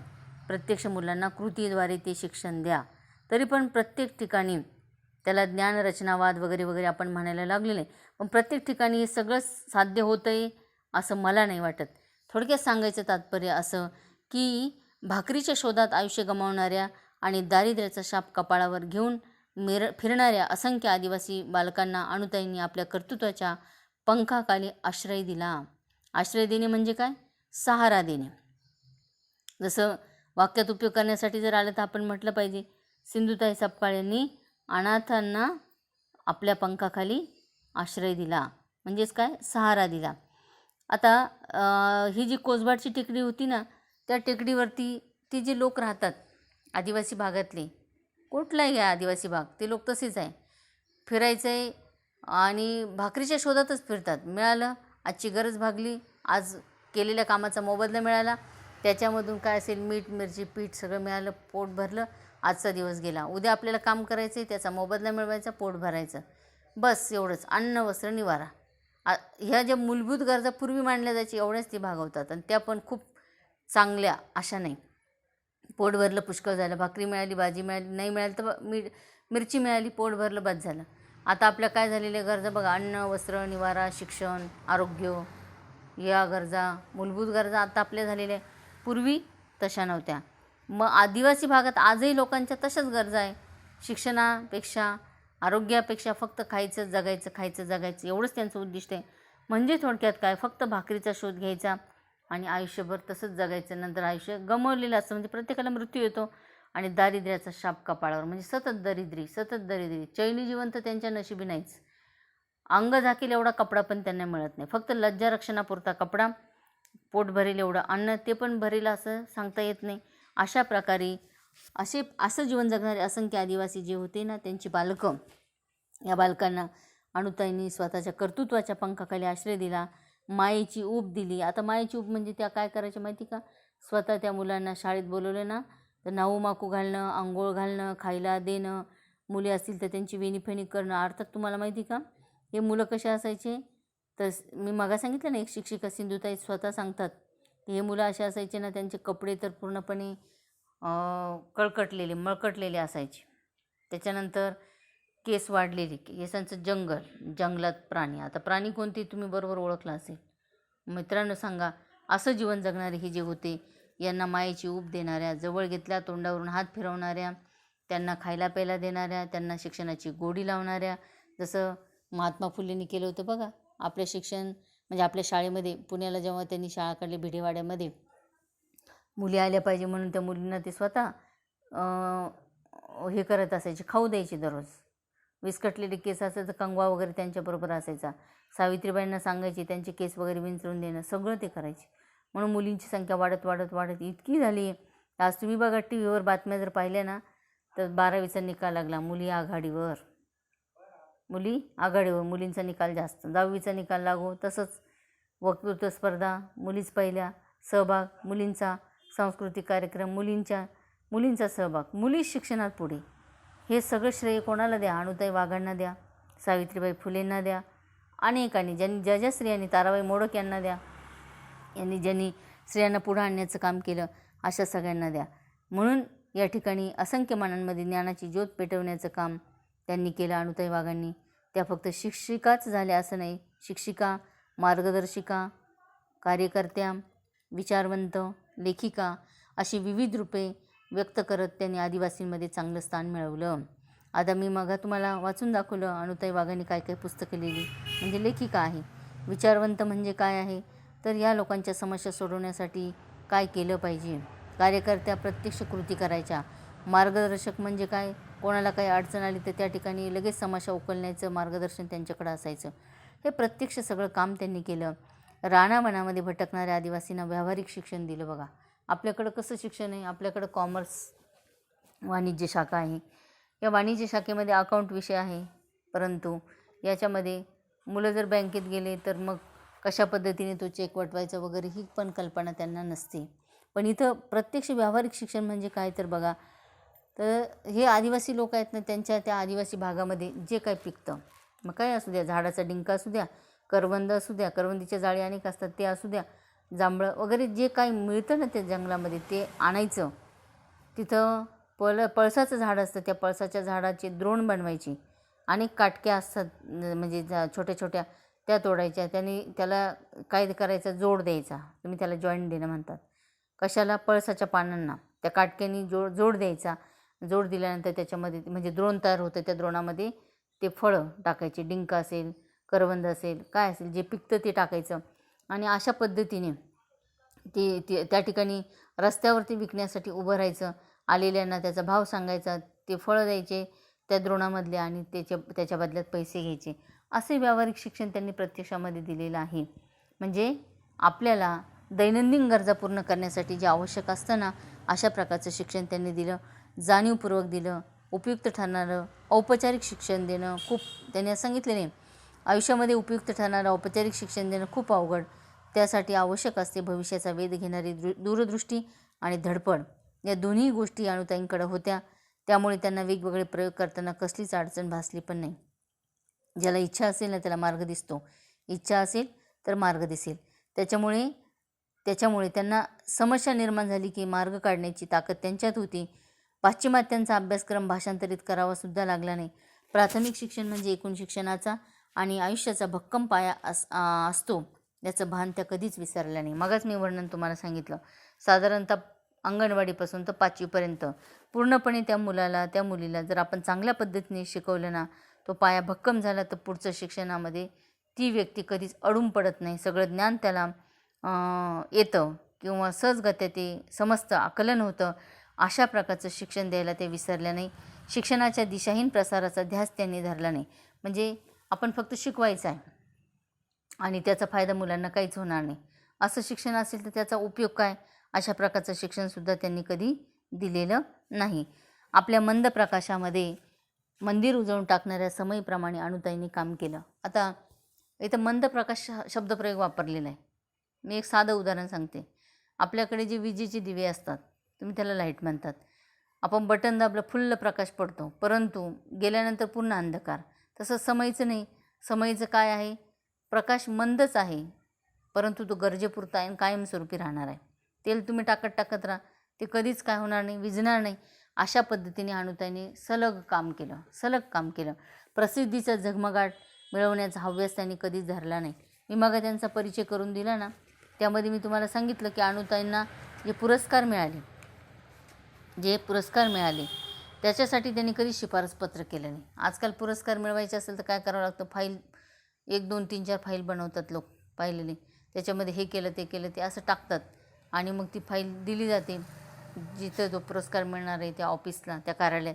आणि मग त्यांच्यानंतर त्या वैशिष्ट्यात ते बसतात की नाही, बसल्यानंतर मग त्यांना तो पुरस्कार दिला जातो. अनुताईंनी कधीच अशी शिफारस केली नाही, कधीच अशी काही म्हणजे मला पुरस्कार मिळावा याच्यासाठी पुरावे सादर केले नाही, लक्षात घ्या. पण त्यांना जे काही पुरस्कार मिळाले ना, आदर्श शिक्षक, पद्मश्री, दलित मित्र वगैरे, तर हे का मिळाले आणि त्यांना आनंद का झाला ते म्हणतात ते की अनुताईंच्या शोधामध्ये पुरस्कार मान सन्मान नेहमी भटकत राहिले. कारण ज्याच्याकडे देणं असतं ना त्याच्याकडे येणं आपोआप असतं, म्हणजे आपोआप मिळतं, त्याला मागावं नाही लागत. तसं इथं काय झालं बघा, यांना पुरस्कार मिळाल्याचा आनंद झाला. कशामुळे मान मिळाला असं नाही, तर त्यांना असं वाटलं की आपण जी शिक्षण संस्था हाती घेतलेली चालवतोय तिचं काम, या शिक्षण संस्थेला शासनाची मदत मिळेल. आणि ही मदत जेव्हा मिळेल ना, त्यावेळेस आपोआपच या मुलांच्या शिक्षणाच्या ज्या काही दिशा आहे, शाखा आहे, त्या विस्तारित होतील, विकसित होतील. केवळ पुरस्कार मला मिळाला, पण कोणत्या शाळेला कोण शिक्षिका, आणि मग त्या शाळेचं नाव पुढे येईल आणि त्या शाळेला अशा पद्धतीने आपलं पैसा म्हणूया, मदत म्हणूया ती मिळेल, अनुदान म्हणूया ती मिळेल. या ठिकाणी त्यांनी त्यांच्या आकाशवाणीच्या मुलाखतीत असं पण सांगितलेलं आहे, आम्हाला दरवर्षी 25 लाख रुपये तरी या शाळेच्या सगळ्या कामकाजासाठी लागतात. तर आम्हाला मिळालेले जे अनुदान आहे ते जर कमी पडलं तर आम्ही काय करत असतो, तर आम्हाला देणारे दाते पण भरपूर भेटतात. सहजगत्या ही सगळ्या मुलांची अवस्था परिस्थिती जर पाहिली ना, तर ते सहजगत्या कुणी एखादा दाता आला तो पटकन थोडंफार का होईना फुल नाही फुलाची पाकळी देऊन जातो. त्यामुळे तेवढीच आम्हाला मदत मिळत असते, तोच आम्हाला खूप आनंद असतो. आणि त्याचा पुरेपूर उपयोग कर्मवीर भाऊराव पाटलांनी सुद्धा रयत शिक्षण संस्था उभी केली ना, त्यांच्या पत्नी होत्या लक्ष्मीबाई. त्यांचं लग्न झालं तेव्हा 90 तोळे दागिने लक्ष्मीबाईंच्या वडिलांनी लक्ष्मीबाईंच्या अंगावर घातले होते. आणि एवढे दागिने रयत शिक्षण संस्थेसाठी कर्मवीर भाऊराव पाटलांनी खर्ची केले. एकच दागिना राहिला होता, आर्यश्रीचा पवित्रतम दागिना, अलंकार म्हणतो मंगळसूत्र, ते सुद्धा द्यावं लागलं. तरी पण लक्ष्मीबाई एवढ्या मोठ्या होत्या की त्या काय म्हणाल्या, अण्णा हेच माझे अलंकार आहे. अण्णा म्हणजे कर्मवीर भाऊराव पाटील. अशा स्त्रिया त्या कालखंडामध्ये होऊन गेल्या मित्रांनो. तशा पद्धतीने इथे प्रसिद्धीचा झगमगाट मिळवण्याचा हव्यास न धरणाऱ्या, कार्य स्वयंप्रकाशित असणाऱ्या अनेकांनी या लोभस उजेडात आपल्या आयुष्यातील अंधार संपवण्याचा प्रयत्न केला. आणि म्हणून अनुताई वाघ यांच्यापर्यंत हे मान सन्मान सगळे चालत आले. स्वतःचे भाग्य अनेक लोकांनी यांच्या मिळालेल्या ज्ञानाच्या प्रकाशामध्ये उजळून घेतलेलं आहे. फक्त त्या शिक्षिकाच झाल्या नाही, तर शिक्षणाच्या अनुषंगाने अन्य क्षेत्रात त्यांनी खूप कामं केलेली आहे. त्यामध्ये बालकल्याण, त्यानंतर मूकबधिरांसाठी सुद्धा शिक्षण त्यांनी सुरू केलं होतं. महिला विकास कार्यक्रम, त्या आदिवासी पाड्यात ज्या महिला होत्या ना, त्यांचाही विकास करण्यासाठी घरोघरी जाऊन त्या महिलांना ज्ञान दिलेलं आहे. स्वतःचा विकास करण्यासाठी अजून काय करावं, कसं राहावं, कसं आरोग्य ठेवावं, काय खाल्लं पाहिजे, मुलांना कसं शिक्षित केलं पाहिजे हे शिकवलं. अंधश्रद्धा निर्मूलन, तुम्ही बघा आदिवासी पाड्यांमध्ये दवाखाना हा प्रकार त्यांना माहीतच नसतो. आणि अशा ठिकाणी काही आजार झाला ना, तर लगेच त्या ठिकाणी वेगवेगळ्या प्रकारच्या वनस्पतींचा वापर करतात. मग त्याचा आरोग्यावर, शरीरावरती काही घातक परिणाम होईल का याचा विचारही ते करत नाही. भरपूर रूढी परंपरा ते पाळत असतात. अनेक रूढी परंपरा, अंधश्रद्धा म्हणूया, तर ह्याही चुकीच्या कशा, हे पण अनुताई वाघ यांनी पटवून दिलं. आता साधं एक उदाहरण सांगते. कावीळ नावाचा जो रोग आहे तो झाल्यानंतर या आदिवासी पाड्यातले लोक, मी स्वतः एका पुस्तकात वाचले बरं का, आदिवासी पाड्यातले लोक काय करतात, ते तांब्याचं जे कडं असतं ना ते तापवतात विस्तवावर, आणि डाव्या हाताचं किंवा उजव्या हाताचं जे मनगट असतं ना, त्या मनगटावरती ते तापलेलं कडं ठेवतात, मग काढतात आणि मग म्हणतात की आता काय झालेलं आहे, कावीळ होणारच नाही, आयुष्यभर कावीळच होणार नाही. ही अंधश्रद्धा आहे. का होती? दूषित पाण्याने होती का? मग त्याच्यावर आलेले उपाय, त्याच्यावर असणारी गोळ्या औषधं, त्याच्या आधीच काळजी कशी घ्यायची, हे सगळं अनुताई वाघ सांगायच्या. म्हणजे अंधश्रद्धा निर्मूलनाचं काम त्यांनी केलं. स्वच्छता सांगितली. स्वच्छता त्यांच्या शाळेमध्ये असायची, मुलांना पण शिकवली कशा पद्धतीने आपण. आता मी मगाच्या सिंधुताई शिक्षिका सांगितल्या ना, तर त्यांना सांगितलं एकदा, ते सिंधुताई म्हणाल्या की दररोज शाळेत मुलं येत आहेत तर ते बहुतेक कंटाळे असतील. तर अनुताई म्हणाल्या, मग नवनवे प्रयोग, चला आपण काय करू, तुम्ही आपल्या ह्या गावाच्या जवळ मोठा ओहळ आहे, त्या ओहळाला सल न्या आणि ओहळ जो आहे ना त्याच्या काठावर सगळ्या मुलांना बसवा आणि निरीक्षण करायला पाण्याचं कसं वाहतं. सरळ वाहणारं पाणी, त्याचा आवाज, खळखळ आहे का झुळझुळ आहे, 2 दगडांमधून वाहणारं पाणी, त्याचा आवाज. मग तिथं गेल्यानंतर मुलांना सोबत कपडे वगैरे, आता ते खोल पाणी नसल्यामुळं आता असंच आपण म्हणतो सहली न्यायच्या नाही. पालक पण काय म्हणूया संवेदनशील झालेले आहे. शिक्षकही त्याच पद्धतीने आता त्यांनाही तसं सगळी कृती करावी लागत आहे. सहली नेण्यासाठी शिक्षक घाबरायला लागलेले. मग पूर्वीच्या सहली अशा होत्या की त्यातून शिक्षणच मुलं घ्यायची. मग सिंधुताईंनी सहल नेली, त्या ठिकाणी मुलांना त्या पाण्याचा आवाज घ्यायला लावला, त्याच्या नोंदी करायला लावल्या, निसर्ग सौंदर्याचा आस्वाद घ्यायला सांगितला. आणि मी आता जे सांगत होती तुम्हाला कोणतं स्वच्छता, तर प्रत्यक्षामध्ये त्या पाण्यामध्ये आता ते सामुदायिक पाण्यात आंघोळ करणे चुकीचे, पण त्या कालखंडात मुलं करायचे. स्वच्छ आंघोळ करणे, स्वच्छ टॉवेल वापरणं, स्वच्छ कपडे घालणं, या सगळ्या आरोग्याच्या सोयी या शाळेमध्ये त्यांना स्वच्छतेच्या सवयी लावल्या होत्या. कुटुंब कल्याणाची कल्पना, आता कुटुंब कल्याण आदिवासी पाड्यावरती काही नाही, ज्याला आपण म्हणतो दवाखान्यात जाणं किंवा शस्त्रक्रिया करणं, तुम्ही त्याला ऑपरेशन म्हणतात, ते करणं, या काही कल्पना नव्हती. दिलं ते देवाने सगळे दिलेले. मूल म्हणजे देवाघरचं फूल आणि त्याचा स्वीकार केला पाहिजे, अशी संकल्पना आदिवासी पाड्यांवरची होती. किती मुलं, 5, 6, 7, 8 किती होऊ द्या, ते विचारच करायचे नाही. पण अनुताईने असं सांगितलं की छोटं कुटुंब हे सुखी कसं असतं. 2 मुलं, 3 मुलं किंवा 2 मुलं घरात असले तर त्यांना शिक्षण आपण कसं देऊ शकतो. तुम्ही जी काही भाजी भाकरी बनवता ती 4 देण्यापेक्षा 2 दिली तर त्यांचा विकास कसा होईल, हे सगळं घराघरापर्यंत, घरामध्ये जाऊन त्या स्त्रियांना त्यांनी शिकवण्याचं काम केलं. कुटुंब कल्याणाची कल्पना त्यांच्यापर्यंत पोचवली. आरोग्य, अशा अनेक विषयांवरती खूप कष्ट घेतले, म्हणून तर त्यांना समाजसेविका म्हणतात. एक चांगला नागरिक निर्माण होण्यासाठी ज्या ज्या गोष्टी पाहिजे असतात ना मुलांनो, त्या सर्व त्यांनी केल्या. एकाच वेळेला अनेक प्रयोग, असे त्यांच्या कामाचं स्वरूप होतं. त्यामुळे केवळ देशातल्याहीच परदेशामधल्या संस्था, शिक्षण क्षेत्रातल्या कार्यकर्तेसुद्धा अजूनही कोळसबाडच्या टेकडीचं सातत्याने आकर्षण राहिल्यामुळे ते भेटायला येतात, त्या ठिकाणचा अभ्यास करतात. आपणही आपल्या मुलांना असं शिक्षण द्यावं का, याचाही विचार ते करत आहे. आदिवासी क्षेत्र निवडून काम करणं किती अवघड असतं. आणि अशा ठिकाणी आज जर तुम्ही गेला कोळसबाडच्या टेकडीवरती, तर त्या ठिकाणी जेवढे शिक्षक भरलेले आहे, ज्या शिक्षिका आहे, जे मुलं येतात, त्यांचं राहणीमान, त्यांची भाषा, सगळ्या भाषा मराठी, हिंदी, इंग्रजी सगळं चांगलं बोलू शकतात. आणि विशेष गोष्ट म्हणजे हा आदिवासी पाडा आहे, कोळसबाडची टेकडी आहे, इथं मूळचे राहणारे लोक आहे वारली लोकांची भाषा वारलीच आहे, लक्षात घ्या. पण अनुताई वाघ यांनी शुद्ध मराठीमध्ये त्यांना शिक्षण दिलं आणि त्या सगळ्या मुलांना प्रमाण भाषा, शुद्ध मराठी प्रमाण भाषा म्हणतो ना, तिच्यामध्ये बोलता येतं, लिहिता येतं, वाचता येतं. म्हणून हे कसं घडू शकलेलं आहे. अशक्य ते शक्य करिता सायास, कारण अभ्यास तुका म्हणे. या तुकारामांच्या अभंगाप्रमाणे, वचनाप्रमाणे हे सगळं घडलेलं आहे, शक्य झालेलं आहे. आणि म्हणून पौर्वात्य पाश्चिमात्य देशातले लोकसुद्धा ही शिक्षण संस्था बघण्यासाठी येतात.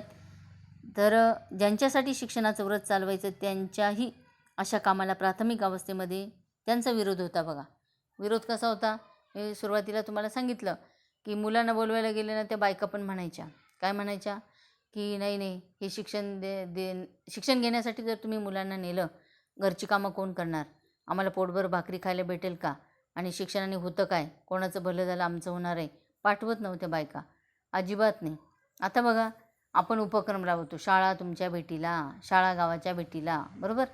तसं अनुताईंनी त्या काळात केलेले, शाळा घरच्या भेटीला आणि घर शाळेच्या भेटीला, असा उपक्रम राबवला होता. त्या स्वतः जायच्या, घरी जायच्या, त्या पालकांना समजावून सांगायच्या आणि मग मुलांना शाळेमध्ये त्या बोलवायच्या. एकदा तर त्यांनी त्यांच्या मुलाखतीत असं सांगितलं होतं की एकदा काय झालं, म्हणाले की प्रत्यक्ष सुरुवातच झाली होती त्या शाळेची, तर बोर्डी काय गाव तुम्हाला मी सांगितलेली, त्या ठिकाणी अशी घटना घडली की पाण्याची एक टाकी बांधलेली होती. आणि मला असं वाटलं यांचा ताराबाई मोडक यांचा जन्मशताब्दी दिवस होता 17 मार्च. तर त्या जन्मशताब्दी दिनाला काही कार्यक्रम घेतला आणि मुलं कार्यक्रम झाल्यावर सोडून दिली. तर मुलं त्या पाण्याच्या टाकीजवळच खेळत राहिले आणि एक मुलगा नेमका त्या पाय निसटून त्या पाण्याच्या टाकीत पडल्यानंतर बाकीच्या मुलांनी येऊन यांना सांगायचं ना, शिक्षिकेंना, तर न सांगता ते घरी पळून गेले. आणि मग थोडा वेळ झाला आणि ते मुलगं फुगून वरती जेव्हा आलं तेव्हा पाहिलं, त्यावेळेस मात्र गावामध्ये तो सगळा, म्हणजे त्या आदिवासी पाड्यावर सगळ्यांमध्ये ती चर्चा पसरली. आणि पसरल्यानंतर ते सगळे लोक आले, ज्यांच्या घरातलं ते बाळ होतं, मूल होतं, ते पण आले. अक्षरशः त्यांनी सांगितलं की ते तोडणीसाठी जायचे, त्यांच्याकडे चाकू वगैरे असायचे, ते घेऊनच आले अनुताईंना मारायला. तर त्या म्हणाल्या, मी म्हणाले माझी चूक झाली, खरं तर मुलांकडं मी लक्ष द्यायला पाहिजे होतं, पण मी लक्ष दिलं नाही, त्याच्यामुळे ही घटना घडली, तुम्ही मला मारू शकता. परंतु आजूबाजूच्या परिसरातले अनेक लोक जमा झालेले होते, त्यांनी आणि त्या पाड्यामध्ये राहणाऱ्या काही लोकांनी पुन्हा त्यांना समजून सांगितलं आणि मग समजून सांगितल्यानंतर त्या माघारी गेल्या. पण ती आठवण मात्र मी मरेपर्यंत विसरणार नाही, अशी स्वतः माहिती अनुताई वाघ सांगायचं तात्पर्य असं आहे, अशा काही घटना घडतात मित्रांनो. परंतु म्हणजे मी आता उदाहरण का सांगितलं, त्या लोकांचीच इच्छा नव्हती की शाळेत जाऊन कोणाचं भलं झालं. तुम्ही बघा, अनेक अजूनही काही कुटुंब आहे, आता ऊसतोडी लोक वगैरे येतात ना, त्यांच्या मुलांच्या शाळा, त्यांचं ॲडमिशन कुठं असतं, त्यांच्या गावी. आणि दिवाळी संपली, दसरा दिवाळीच्या पिरियडमध्ये ते जिथं जिथं कारखाने तिथं येतात, आपल्या मुलांना घेऊन येतात. आता या मुलांसाठी साखर शाळा जरी सुरू केलेल्या असल्या तरी प्रत्येक मूल पुन्हा त्या शाळेमध्ये प्रवेश घेतच असं नाही. ती मुलं वंचित राहतात. मग फक्त जायची परीक्षा द्यायला, मग काय पेपर लिहित असतील, कसे पास होत असतील, कसं शिक्षण घेत असतील, हा आपल्याला पडलेला मोठा प्रश्न आहे. किंवा तुम्ही विचार करून म्हणजे कल्पना करून त्याचा विचार करावा. तर अशा पद्धतीने तिथलेच मूळचे लोक शिक्षणासाठी घाबरायचे म्हणण्यापेक्षा येऊ द्यायचे नाही. पण आज जर तुम्ही गेलात कोसबाडच्या टेकडीवर किंवा अनुताईंनी त्याच काळात काय केलं होतं बघा, त्या मुलांमध्ये, त्या पालकांमध्ये अशी गोडी वाढवली होती की पालक काय करायचे, शाळेत येऊन बसायचे. आणि असं नव्हतं आता आपला कसा पालक मेळावा असतो, एकच तारीख एकच वेळ, त्यावेळेलाच आलं पाहिजे, यांचं काही नाही. त्यांनी सांगितलेले की कोसबाडच्या टेकडी मध्यभागी होती, आदिवासी पाडा आजूबाजूने होता, ज्याचं काम जेव्हा झालं ते यायचं आणि मस्तपैकी त्या शाळेच्या जवळ येऊन बसायची पालक कोणी पण. मग आमचे खेळ असतील, शिक्षण असेल, निसर्गातच शिक्षण होतं ना, हे सगळं ते दुरून केव्हाही बघू शकायचे. त्याच्यामुळे पालकांची भेट कधी सहज व्हायची आणि आम्ही अंगणात घराघरात जाऊन शिक्षण दिलं, आमची भेट त्यांच्याशी कधी पण सहज होत असायची. आज आपण म्हणतो ना, पालकांचा शिक्षकांशी संपर्क पाहिजे, पालकांचा मुलांशी म्हणजे शाळेत येऊन शिक्षकांशी पालकांनी चौकशी केली पाहिजे, तुमचा पाल्य कसा वागतो, कसा खातो, कसा पितो, काय शिकतो वगैरे वगैरे. हे त्या काळात अनुताईंनी केलेले विचार करा मुलांना, 100 वर्षापूर्वीचा काळ. तर अशा कालखंडामध्ये म्हणजे त्यांचं जन्माचं सांगितलं, पण साधारणतः 50-60 वर्ष जरी लक्षात घ्या तुम्ही, तर अशा पद्धतीने आदिवासी लोकांचा ह्या कामाला विरोध होता, तरी पण ह्याही समस्येतून मार्ग काढत त्यांनी शिक्षणाचं व्रत चालूच ठेवलं होतं. रूढी परंपरा, अज्ञान आणि अंधश्रद्धा ही त्यामागची कारणं होती. शिवाय स्थितिशील समाजही या कार्यात वारंवार अडथळे आणत असायचा. जो समाज प्रगतिशील होता, स्थितिशील होता, तो पण काय म्हणायचा की काय गरज आहे यांना हे शिक्षण देण्याची, यांना हे शिक्षण दिलं तर ही कामं कोण करणार, यांचा प्रश्न. आणि म्हणून ती पण अडथळे येत असायची. या सर्व गोष्टींवरती मात करून ज्ञानाचा दिवा जपण्याचं काम, अनेकांच्या मनातील विविध प्रकारचा अंधार दूर करण्याचं काम अनुताईंनी केलं आणि ते निरपेक्ष वृत्तीने केलं, कोणतीही अपेक्षा न ठेवता, फक्त समाजसेवा, कोणताही पैसा मानधन काही न घेता त्या मुलांना त्यांनी शिकवलं. स्वतःच्या बळावर त्यांनी शिक्षण क्षेत्रात एक सुरेख स्वप्न पाहिलं होतं, ते प्रत्यक्षामध्ये उतरवलं. शिक्षण कधी झाडाखाली, कधी गोठ्यामध्ये, कधी बोडक्या माळावर, तर कधी झोपडीमध्ये वर्ग चालून. आता आपण म्हणतो वर्ग खोल्या, आता एक साधं उदाहरण सांगते. आता कोरोनाची स्थिती निर्माण झालेली, कोरोना विषाणू, कोविड-19, आपल्याला फार मोठा प्रश्न पडला. शासन म्हणतं मुलांना शिक्षण द्या, पण शिक्षण देण्यासाठी 20-20 मुलांचा ग्रुप करवा, साधारणतः 1-1.5 फुटाचं अंतर 2 विद्यार्थ्यांमध्ये असलं पाहिजे. आता ज्या छोट्या शाळा तिथं शक्य आहे, मोठ्या शाळांमधल्या शिक्षकांना प्रश्न पडलेला आहे, कसं करायचं, काय उपाय योजायचा. फक्त आपण काय करत असतो, GR बघतो शासनाचे, काय पर्याय काढायचा. खूप समस्या, आपल्याला एवढे शिक्षक आहे तरी समस्या त्याची उकल होत नाही. पण आता ठीक आहे, पावसाळा ऋतू जर आपण वगळला तर अनुताई वाघांप्रमाणे आपणसुद्धा निसर्गाच्या सहवासामध्ये मुलांना अशा प्रकारचं शिक्षण देऊ शकू, म्हणजे समस्यावरती मात करणे, त्याच्यातून मार्ग काढणं. आता यांनी जसं चालवलेले झोपडीत वर्ग, माळावर, कधी झाडाखाली, कधी गोठ्यामध्ये. आता गोठा वगैरे जाऊ द्या, परंतु माळ, क्रीडांगण, पटांगण मोठं जर काही असेल, अनेक जागा असतात, असे ठिकठिकाणी समूह बनवायचे. समूह म्हणजे एकत्र नाही आणायचं. या नियमाप्रमाणे 1-1.5 फुटाचं अंतर ठेवून त्या विद्यार्थ्याला बसून आणि तशाही प्रकारचं शिक्षण आपण देऊ शकतो. पण आजतागायत असे उपाय वगैरे निघालेले नाहीत, परंतु यांनी मात्र ज्ञानाचा दिवा घरोघरी लावा हे फक्त सुभाषित सांगितलं नाही, आधी केले मग सांगितले पण नाही, कृतीत आणलेलं आहे. असा प्रचार त्यांनी न करता स्वतःला दिवा बनवलं, श्रमाचं तेल घातलं. आता बघा समईची उपमा यांना लागू कशी बघा. स्वतःला दिवा बनवलं म्हणजे समई, त्याच्या श्रमाचं तेल घातलं म्हणजे कष्ट केले मुलांच्या शिक्षणासाठी, कर्तृत्वाने तो दिवा पेटवला आणि आयुष्यभर तेवत ठेवला. 5-6 तपांच्या अविरत धडपडीनंतर, एक तप म्हणजे 12 वर्ष, 6 तप म्हणजे किती 72 वर्ष, नाही 5 धरलं तर 60 वर्ष, 12-5 = 60 एक वर्षाचा 60-70 वर्षाच्या कालखंडात त्यांनी एवढं शिक्षण दिलं. अशा अविरत धडपडीनंतर कोसबाडच्या टेकडीवरील ही समय आता विझलेली आहे, म्हणजे त्यांचं निधन झालेलं आहे. त्याचा कालखंड मी मगाच सुरुवातीला तुम्हाला सांगितला, 27 फेब्रुवारी 1992 त्यांचं निधन झालं. त्यामुळे संपूर्ण टेकडी हळहळली, आदिवासींचे डोळे पाणावले असतील तर या सर्वांनी अणुताईंच्या पाऊलखुणा जपून ठेवणं ही त्यांना खऱ्या अर्थाने आदरांजली होणार आहे. म्हणजे काय, त्यांनी जे शिक्षणाचं रोप लावलेले अर्थ त्याचा वटवृक्ष पण झालेला आहे, पण हा अतिशय डेरेदार झाला पाहिजे, डौलदार झाला पाहिजे, फांद्यांचा विस्तार झाला पाहिजे. आणि मी तर असं म्हणेल, याला वटवृक्षाची जर उपमा दिलेली असेल, वट म्हणजे वडाचा वृक्ष, तर हा भव्य दिव्य असतो, त्याला महावृक्ष आपण पण म्हणतो. हा खाली येतो म्हणजे याच्या पारंब्या खाली येतात, पुन्हा जमिनीशी काय होतात, त्या जातात, जमिनीमध्ये जातात. म्हणजे काय, जिथून घेतलं त्याला देणं. आणि खरोखर तसंच झालं बरं का यांच्या संदर्भाने. तुम्ही आज जर कोसबाडच्या टेकडीवर गेलात ना, तर त्या शाळेत ज्यांनी शिक्षण घेतलेलं आहे तेच तिथं शिक्षकाचं काम करत आहे. जवळजवळ 160 शिक्षक कोसबाडच्या टेकडीवर शिकवत आहे मुलांना. त्याच्यामध्ये 120 शिक्षक हे मूळचे आदिवासी पाड्यातलेच भरलेले आहेत. आता ते शिकवत आहे म्हणजे विचार करा, इवलेसे रोपं लावी येले द्वारी, तयाचा वेलू गेला गगनावरी. ज्ञानेश्वरांच्या उभीप्रमाणे या अणुताईंनी खरोखर एवढं महान कार्य केलेलं आहे. हा त्यांचा जो काही इतिहास आहे, त्यांनी केलेले जे कार्य आहे, हे माझ्यासारख्या, आता मी तुम्हाला हा जो पाठ शिकवला, मी BK कावळे माध्यमिक आणि उच्च माध्यमिक विद्यालय, राजारामनगर, तालुका दिंडोरी, जिल्हा नाशिक येथील जाधव विहार मॅडम मराठी विषय मी शिकवते. तर मी तुम्हाला अणुताईंचा हा जो गौरव सांगितला, हा गौरव माझ्यासारख्या सामान्य स्त्रीने किती वर्णन करावा.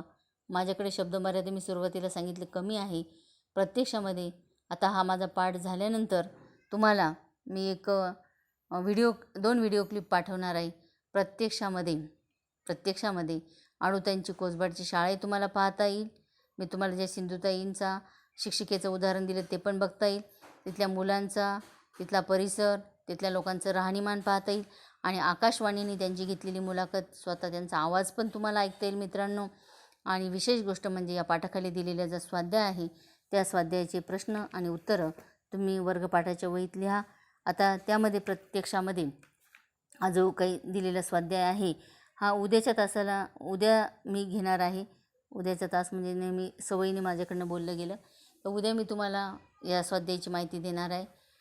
तरी पण आपण अणुताईंचं कार्य जे आहे, तर त्यातला एक थोडासा अणु एवढा भाग जरी उचलला, जसा सेतू बांधताना खारोताईंनी थोडासा का होईना पुण्याचा वाटा उचलला होता, तसा आपण उचलून असे अनेक अवतीभोवती आपले पाडे आहेत ना, आदिवासी पाडे आहेत, त्या पाड्यांवरती आपण शिक्षण घेऊन आणि या मुलांना शिकवण्याचं काम केलं. यांच्या जीवनामध्ये प्रकाश ज्योत पाजळण्याचं काम केलं. त्यांना उजेडात आणण्याचं जर काम केलं, तर माझ्या मते इथे खऱ्या अर्थाने अणुताईंना आपण आदरांजली वाहू, असा त्या ठिकाणी अर्थ होणार आहे. मित्रांनो, आता या ठिकाणी मी तुम्हाला एक व्हिडिओ क्लिप मग मी म्हणाल्याप्रमाणे 2 व्हिडिओ क्लिप तुमच्या याच्यामध्ये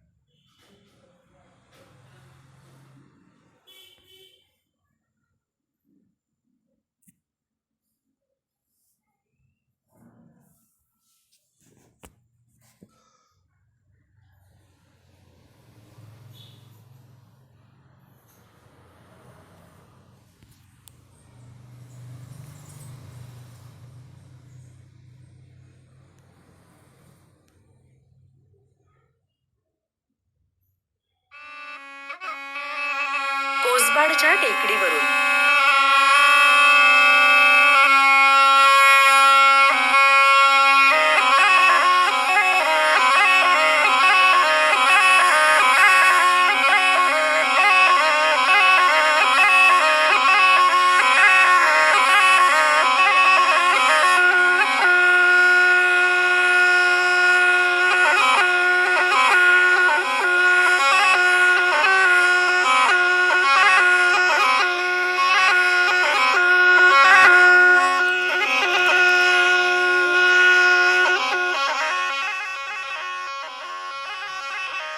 डहाणू तालुक्यातलं निसर्गरम्य कोसबाड हे आदिवासी गाव पद्मभूषण ताराबाई मोडक आणि पद्मश्री अनुताई वाघ यांनी आपली कर्मभूमी म्हणून 1956 साली निवडलं.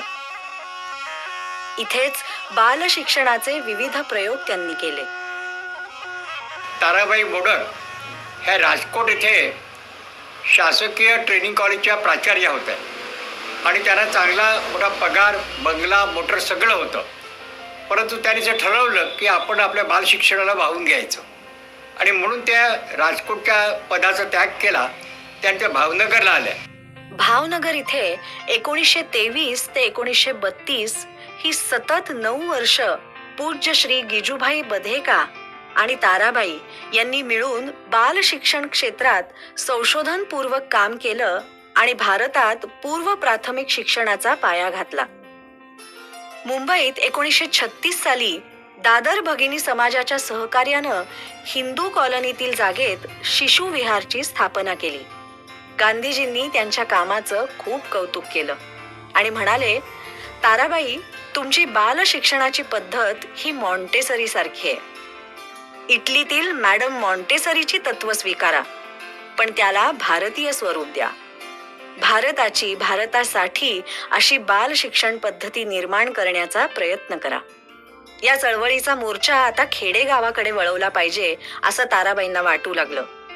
24 डिसेंबर 1945 साली ताराबाईंनी बोर्डी इथे नूतन बाल शिक्षण संघाच्या वतीने ग्राम बाल शिक्षा केंद्र या नव्या संस्थेची स्थापना केली. ह्या संस्थेचं उद्घाटन माजी मुख्यमंत्री मुंबई राज्याचे बाळासाहेब खेर यांच्या हस्ते झाले आणि बाळासाहेब असं म्हणाले की आज ताराबाई जो संबंध बाल शिक्षणाचे जे रोपटं लावतायत बोर्डीला, त्याचा मोठा वृक्ष निर्माण होईल असं आणि संबंध देशभर तो पसरेल. आणि त्याप्रमाणे त्यांनी बाल शिक्षणाचं काम सुरू केलं. आणि कुठे केलं ते? दलित वस्तीमध्ये केलं, आदिवासी वस्तीमध्ये केलं. बालवाडी या शब्दाची उत्पत्तीही बोर्डीतच झाली. गुजरातमधील प्रसिद्ध शिक्षण तज्ज्ञ श्री जुगतरामभाई दवे हे बोर्डीला ताराबाईंचं काम पाहायला नेहमी येत असत. ते एक दिवस ताराबाईंना म्हणाले, बोर्डीला चिक्कूच्या, नारळाच्या भरपूर वाड्या आहेत. तसंच तुमच्या या मुलांच्या बालमंदिराला आपण बालवाडी म्हटलं तर कसं होईल? ताराबाईंना बालवाडी हा शब्द फारच आवडला आणि त्यांनी आपल्या बालमंदिराचं नामांतर बालवाडी असं करून टाकलं. मुलं शाळेत येत नसत तेव्हा आदिवासी मुलांच्या घराच्या अंगणातच अनुताई शाळा भरवत, म्हणून तो शब्द अंगणवाडी झाला.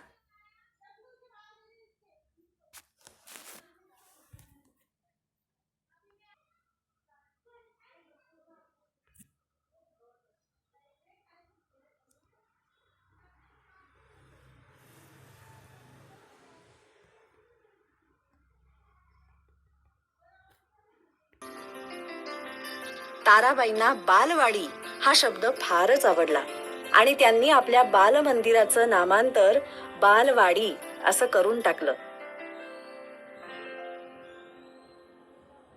मुलं शाळेत येत नसत तेव्हा आदिवासी मुलांच्या घराच्या अंगणातच अनुताई शाळा भरवत, म्हणून तो शब्द अंगणवाडी झाला. आजही हे दोन्ही शब्द भारतात आणि भारताबाहेरही प्रचलित आहेत. महर्षी धोंडो केशव कर्वे यांच्या हिंगणे स्त्री शिक्षण संस्थेमध्ये मी शिक्षण घेतलं आणि शिक्षिकेचा कोर्स पूर्ण केला. आणि त्याच काळामध्ये ताराबाई मोडकांनी कोसबाडला आदिवासी मुलांची शाळा काढली आणि मग त्या शाळेसाठी त्यांना शिक्षिका हवी होती. त्यावेळेला असं होतं की खरं म्हटलं तर पाड्यावरच्या आदिवासी मुलांची शाळा खरं सुरू केली, परंतु पाड्यावरची मुलं 4 भिंतीत येऊन शिकायला तयार नव्हती. ती रानोमाळी हिंडायची, गुरं चारायची, ओढ्यात पोहायची, शाळेत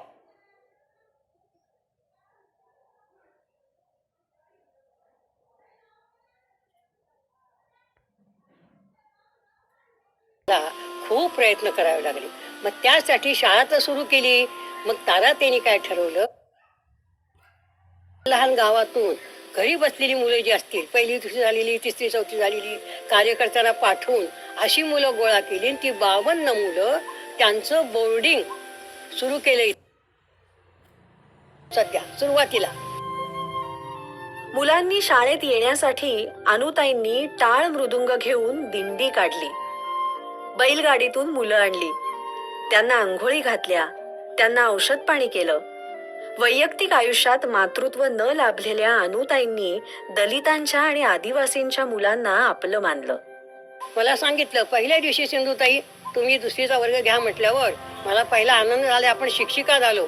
पण माझ्या समोर जी मुलं बसली होती, ती पाड्यावरची मुलं जी काय आलेली होती, ती खाली लंगोटी, मेंचटलेला अंगरख, गळ्यात बेचकी, डोक्यात जंगल, जंगलात प्राणी, अशी मुलं 7 बसलेली होती. खळ्याकडे तोंड बघून मी आकडा काढला, हा इकडे बघा बरं. तोर खिडक्यात मुलं पळून जायची, दोन्ही बसायचीच नाहीत वर्गात, ती मुलं पाड्यावरची.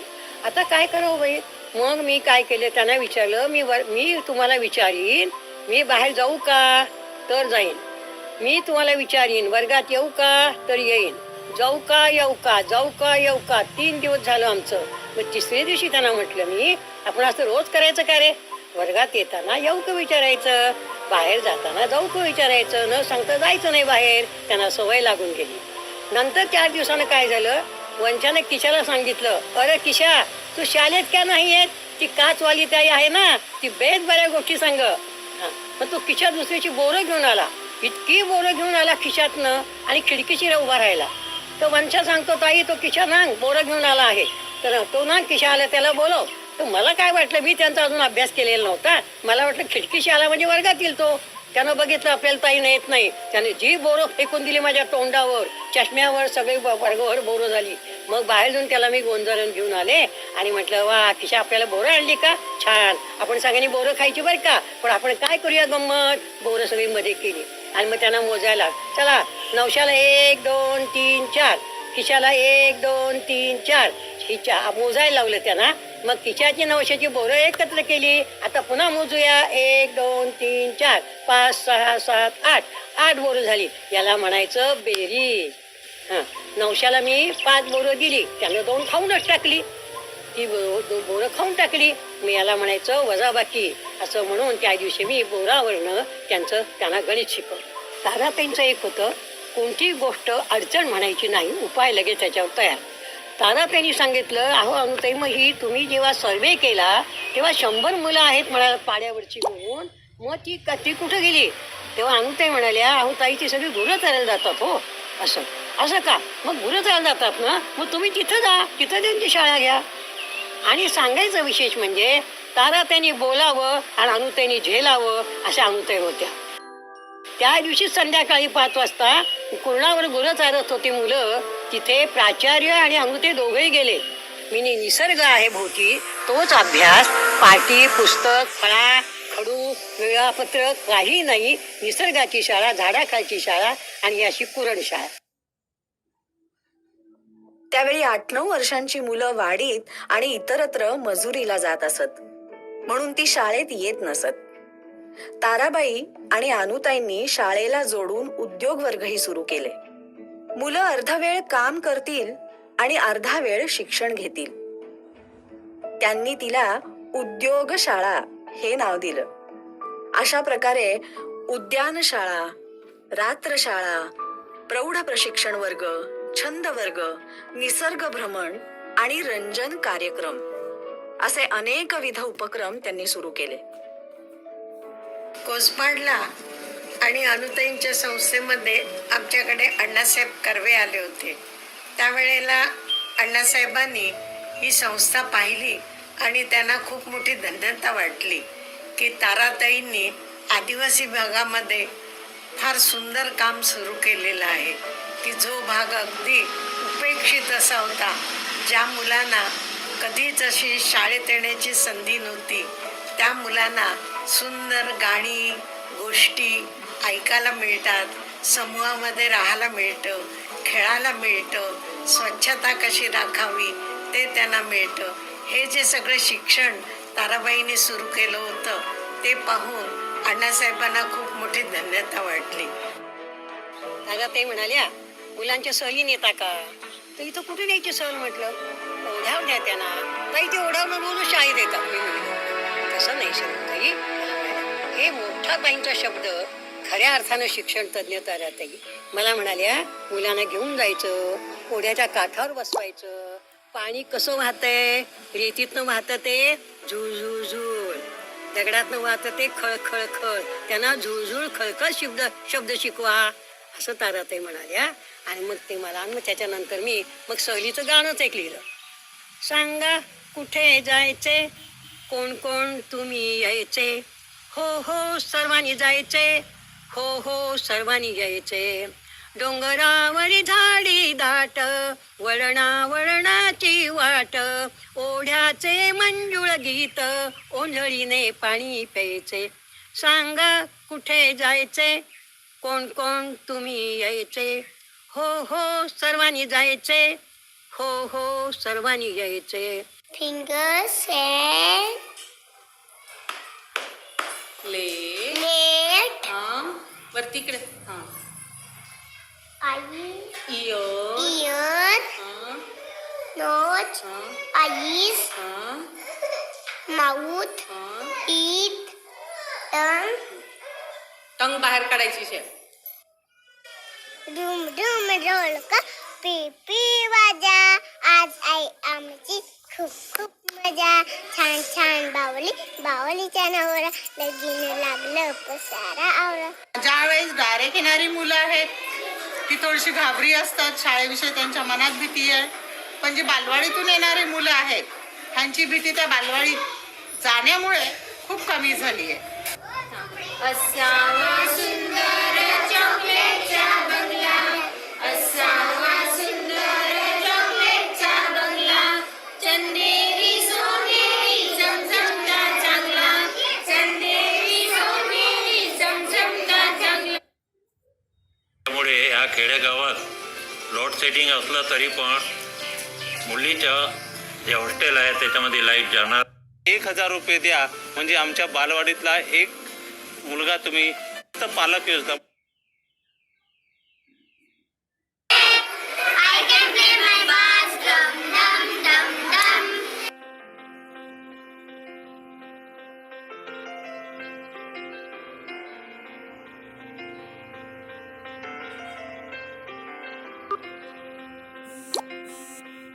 वास्तविक ही संस्था आम्हाला लहानपणापासून अनुताईंची संस्था म्हणून आहे माहिती होती आणि त्यांचं कार्य आम्ही जवळ बघितलेलं आहे.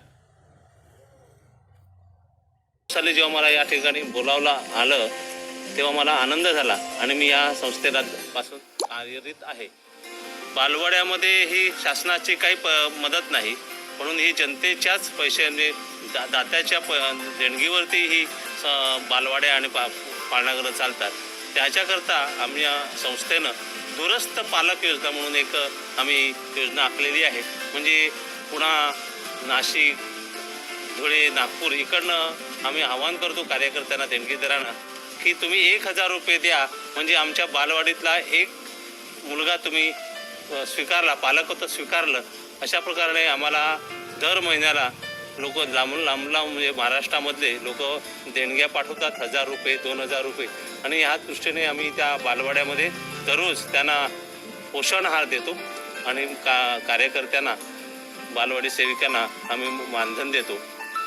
आमच्या संस्थेमध्ये सोलर सिस्टम आम्ही सुरू केलेली आहे. यांच्यामुळे ह्या खेडेगावात लोड सेटिंग असलं तरी पण मुलीचं जे हॉस्टेल आहे त्याच्यामध्ये लाईट जाणार नाही आणि स्ट्रीटमध्ये पण लाईट राहणार असं एक करून घेतलं आहे. आधुनिक मेस बनवून घेतला आहे ज्यांच्यामुळे मुलींना वगैरे बसवायला व्यवस्थित होऊन जाईल. माझगावकर ट्रस्टतर्फे पूर्णपणे आम्हाला प्रिंटिंग प्रेस, आधुनिक प्रिंटिंग प्रेस करण्यासाठी जे फंड दिलेलं आहे ते पूर्ण आल्यानंतर आमचे आधुनिक प्रिंटिंग प्रेस पण होऊन जाणार. 1923 साली गिजूभाई आणि ताराबाईंनी शिक्षण पत्रिका हे मासिक सुरू केलं. त्याद्वारे पालक व समाजाचे बाल संगोपनाविषयी उद्बोधन केलं. प्रदर्शनं, पालक मेळावे, सभा परिषदा संमेलनं आयोजित करून समाजात बाल शिक्षणाबद्दल कुतूहल जिज्ञासा व ममत्व उत्पन्न करून त्याचं महत्त्व सर्व भारतातील सूज्ञ व्यक्तींना पटवून दिलं. 1933 साली ताराबाईंनी अमरावतीहून मराठी शिक्षण पत्रिका सुरू केली. या मासिकाच्या संपादनाची धुरा ताराबाईंनंतर शेष नामले, पद्मश्री अनुताई वाघ, शिक्षण तज्ज्ञ प्राध्यापक रमेश पानसे, प्राध्यापक विद्याधर अमृते आणि आता प्राचार्य अशोक पाटील सांभाळतायत.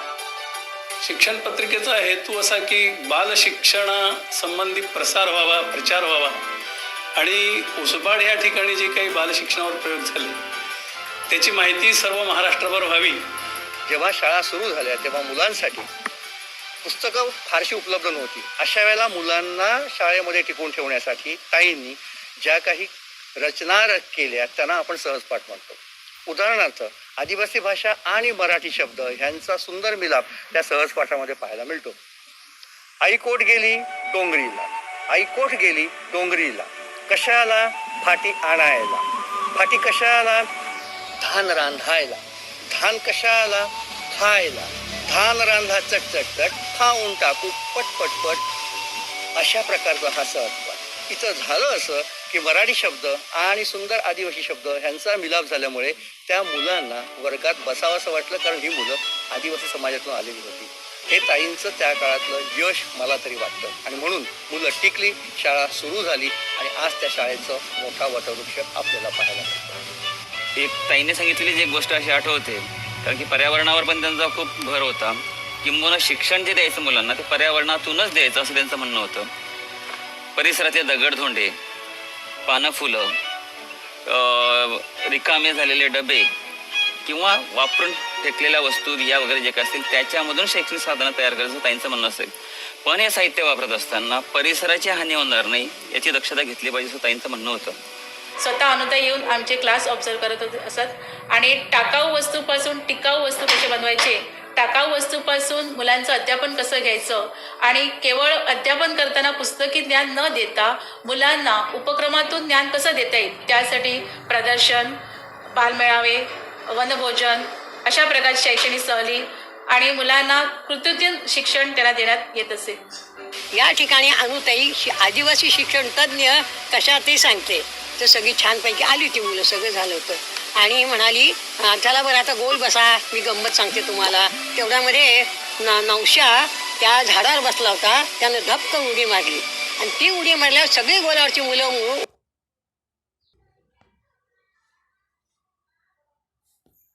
होतच. तर 2009 साली जेव्हा मला या ठिकाणी बोलावलं आलं तेव्हा मला आनंद झाला आणि मी या संस्थेपासून कार्यरत आहे. बालवाड्यामध्ये ही शासनाची काही मदत नाही, म्हणून ही जनतेच्या. आईकोट गेली डोंगरीला, आईकोट गेली डोंगरीला, कशाला फाटी आणायला.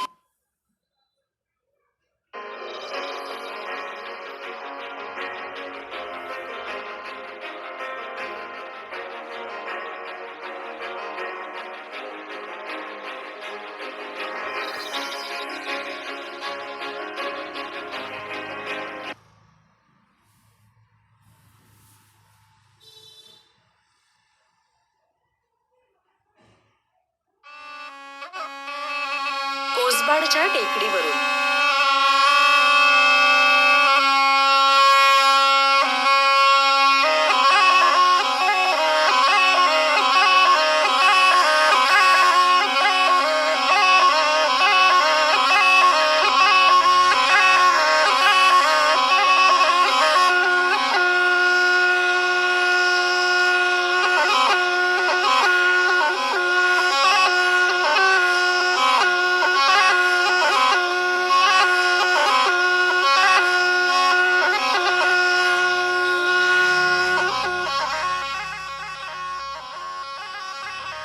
डहाणू तालुक्यातलं निसर्गरम्य कोसबाड हे आदिवासी गाव पद्मभूषण ताराबाई मोडक आणि पद्मश्री अनुताई वाघ यांनी आपली कर्मभूमी म्हणून 1956 साली निवडलं.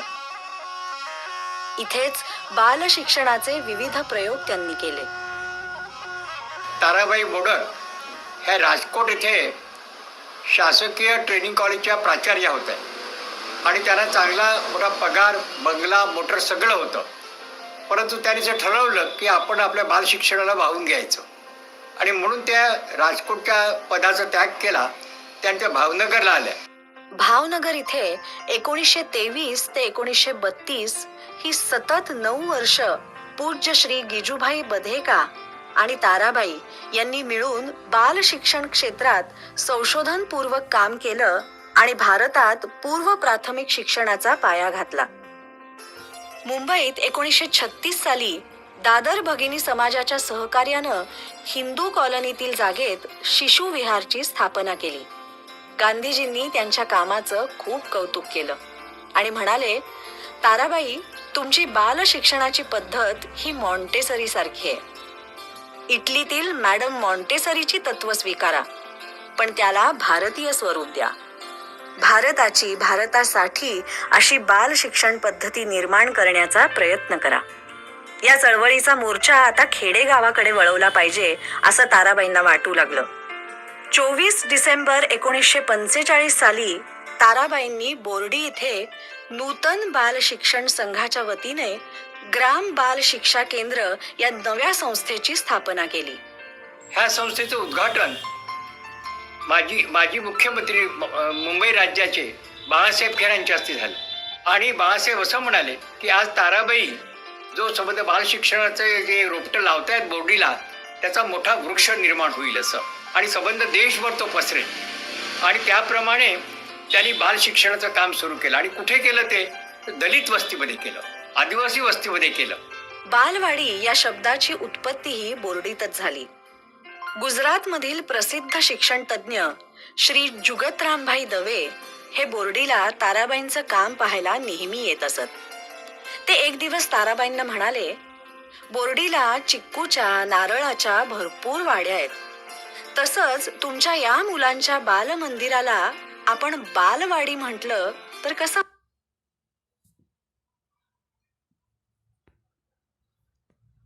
बाल शिक्षण क्षेत्रात संशोधनपूर्वक काम केलं आणि भारतात पूर्व प्राथमिक शिक्षणाचा पाया घातला. मुंबईत 1936 साली दादर भगिनी समाजाच्या सहकार्यानं हिंदू कॉलनीतील जागेत शिशु विहारची स्थापना केली. गांधीजींनी म्हणून तो शब्द अंगणवाडी झाला. आजही हे दोन्ही शब्द भारतात आणि भारताबाहेरही प्रचलित आहेत. महर्षी धोंडो केशव कर्वे यांच्या हिंगणे स्त्री शिक्षण संस्थेमध्ये मी शिक्षण घेतलं आणि शिक्षिकेचा कोर्स पूर्ण केला. आणि त्याच काळामध्ये ताराबाई मोडकांनी कोसबाडला आदिवासी मुलांची शाळा काढली आणि मग त्या शाळेसाठी त्यांना शिक्षिका हवी होती. त्यावेळेला असं होतं की खरं म्हटलं तर पाड्यावरच्या आदिवासी मुलांची शाळा खरं सुरू केली, परंतु पाड्यावरची मुलं 4 भिंतीत येऊन शिकायला तयार नव्हती. ती रानोमाळी हिंडायची, गुरं चारायची, ओढ्यात पोहायची. शाळेच्या वयाची मुलं शाळेत येती करायला आम्हाला खूप प्रयत्न करावे लागले. मग त्यासाठी शाळा तर सुरू केली. मग ताराताईंनी काय ठरवलं की आसपासच्या लहान लहान गावातून घरी बसलेली मुलं जे आमच्या शाळेत मग सध्या सुरुवातीला मुलांनी शाळेत येण्यासाठी अनुताईंनी टाळ मृदुंग घेऊन दिंडी काढली. बैलगाडीतून मुलं आणली, त्यांना आंघोळी घातल्या, त्यांना औषध पाणी केलं. वैयक्तिक आयुष्यात मातृत्व न लाभलेल्या अनुताईंनी दलितांच्या आणि आदिवासींच्या मुलांना आपलं मानलं. मला सांगितलं पहिल्या दिवशी, सिंधुताई तुम्ही 2रीचा वर्ग घ्या म्हटल्यावर मला पहिला आनंद झाला, आपण शिक्षिका झालो. पण माझ्या समोर जी मुलं बस कोसबाडच्या अनुताई वाघ आल्यात. कोसबाड आणि अनुताई यांना वेगळंच करता यायचं नाही. कोसबाड हा अनुताईंचा आत्माच आहे असं म्हटलं तर वावगं ठरणार नाही. त्यांच्या या कोसबाडला चाललेल्या कामाबद्दल वर्तमानपत्रातून, मासिकातून आपण वाचलंही असेल. पण त्यांच्याचकडून त्यांच्या कामाची ओळख आपण आज करून घेऊयात. नमस्कार अनुताई. नमस्कार. अनुताई, आपलं बालपण, शिक्षण तसंच आपल्याला आपल्या कामाची प्रेरणा कुणापासून मिळाली त्याच्याबद्दल आम्हाला खूप उत्सुकता आहे.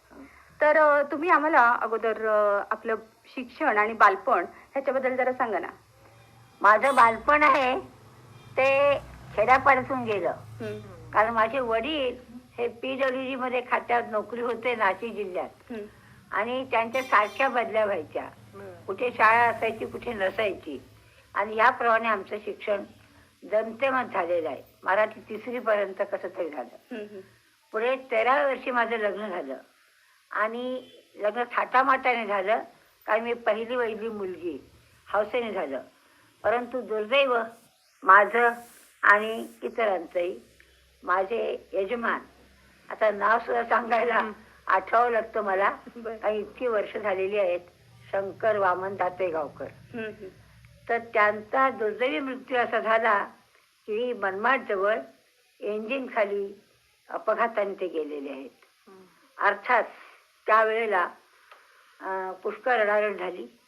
मी इतकी लहान होते की का रडतात ते मला कळत नाही. आई पोटाची धरून रडते, वडील पोटाची धरून रडतात, भेटीला आलेली माणसं रडतात, म्हणजे मी पण रडत बसायची. पण का रडायचं ते कळत नव्हतं. वय अवघड 13 वर्ष, म्हणजे मी वयात पण आलेले नव्हते. तेव्हा एकूण अशा याच्यामध्ये काही दिवस गेले. पण त्यानंतर आमच्या आईची एक मैत्रीण दुर्गाताई नेने, त्यांना आम्ही माई म्हणत असो, त्या आईला भेटायला आल्या. त्या म्हणाल्या, वेड्यासारखं आता रडत बसू नका आणि तिला रडत बसवू नका, तुम्ही तिला शिकवायचं करा. आईने सांगितले, मी कशी शिकवणार, कुठे शिकवणार, मी नेते. त्यांनी मला नाशिकला नेलं आणि पुढचं शिक्षण म्हणजे जवळजवळ फायनल पर्यंत शिक्षण माझं नाशिकला झालं. ते केवळ दुर्गाताईमुळे. त्या माझ्या पहिल्या गुरु दुर्गाताई नेने. बर. आता पुढचं मग तुम्ही शिक्षण अगोदर पूर्ण केलं आणि नोकरी म्हणजे स्वतःच्या पायावर उभं राहण्याच्या करता तुम्ही शिक्षिकेचा व्यवसाय पत्करलात. मग तो शिक्षिकेचा व्यवसाय पण कुठे केलात? असं नाहीये. त्याचं असं झालं की फायनल झाल्यावरती म्हणजे लोकांना कल्पना नाही, माझी पहिली परीक्षा. म्हणजे जाऊन परीक्षेला बसायचं, पेपर लिहायचा वगैरे, कसं तरी लिहिलं.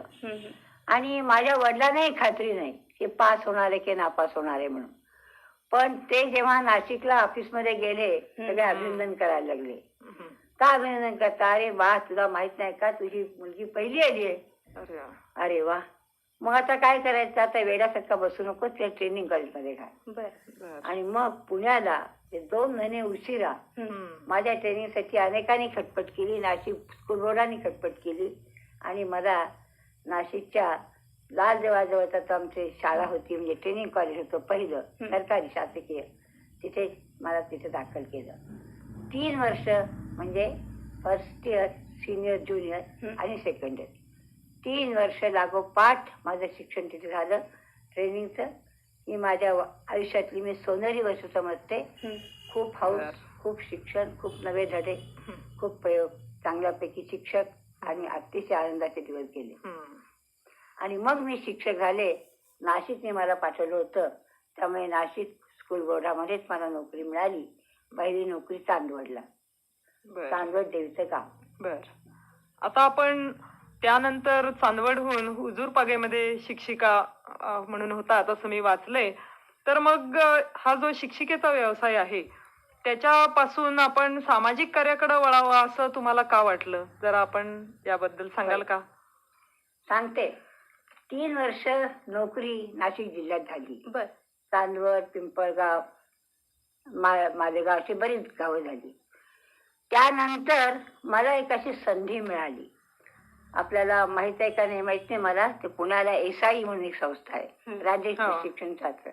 तिथे आवटे साहेब होते आणि त्या आवटे साहेबांनी असं ठरवलं की जे उत्तम शिक्षक वगैरे आहेत त्यांना आपल्या ट्रेनिंग कॉलेजमध्ये प्रायमरी शाळेच्या शिक्षिका म्हणून घ्यायचं. आणि त्यांनी माझं नाव पुढे केलं. मला बोलावून आलं, माझी मुलाखत घेतली, सगळं काही झालं. आणि त्यानंतर मग नाशिक स्कूल बोर्डाने मला काही सोडलं नाही. ते म्हणाले, आमच्याकडचे सगळी हुशार माणसं तुम्ही घेऊन जाता, तुम्हाला काही वाटत नाही का? आमचा जिल्हा नाही का? त्याने काही मला सोडलं नाही. पण त्यामुळे काय झालं, मला पण शिक्षक व्यवसाय जवळजवळ 10 वर्ष केलात असं मला वाटतंय. तर मग यातून आपण कोसबाड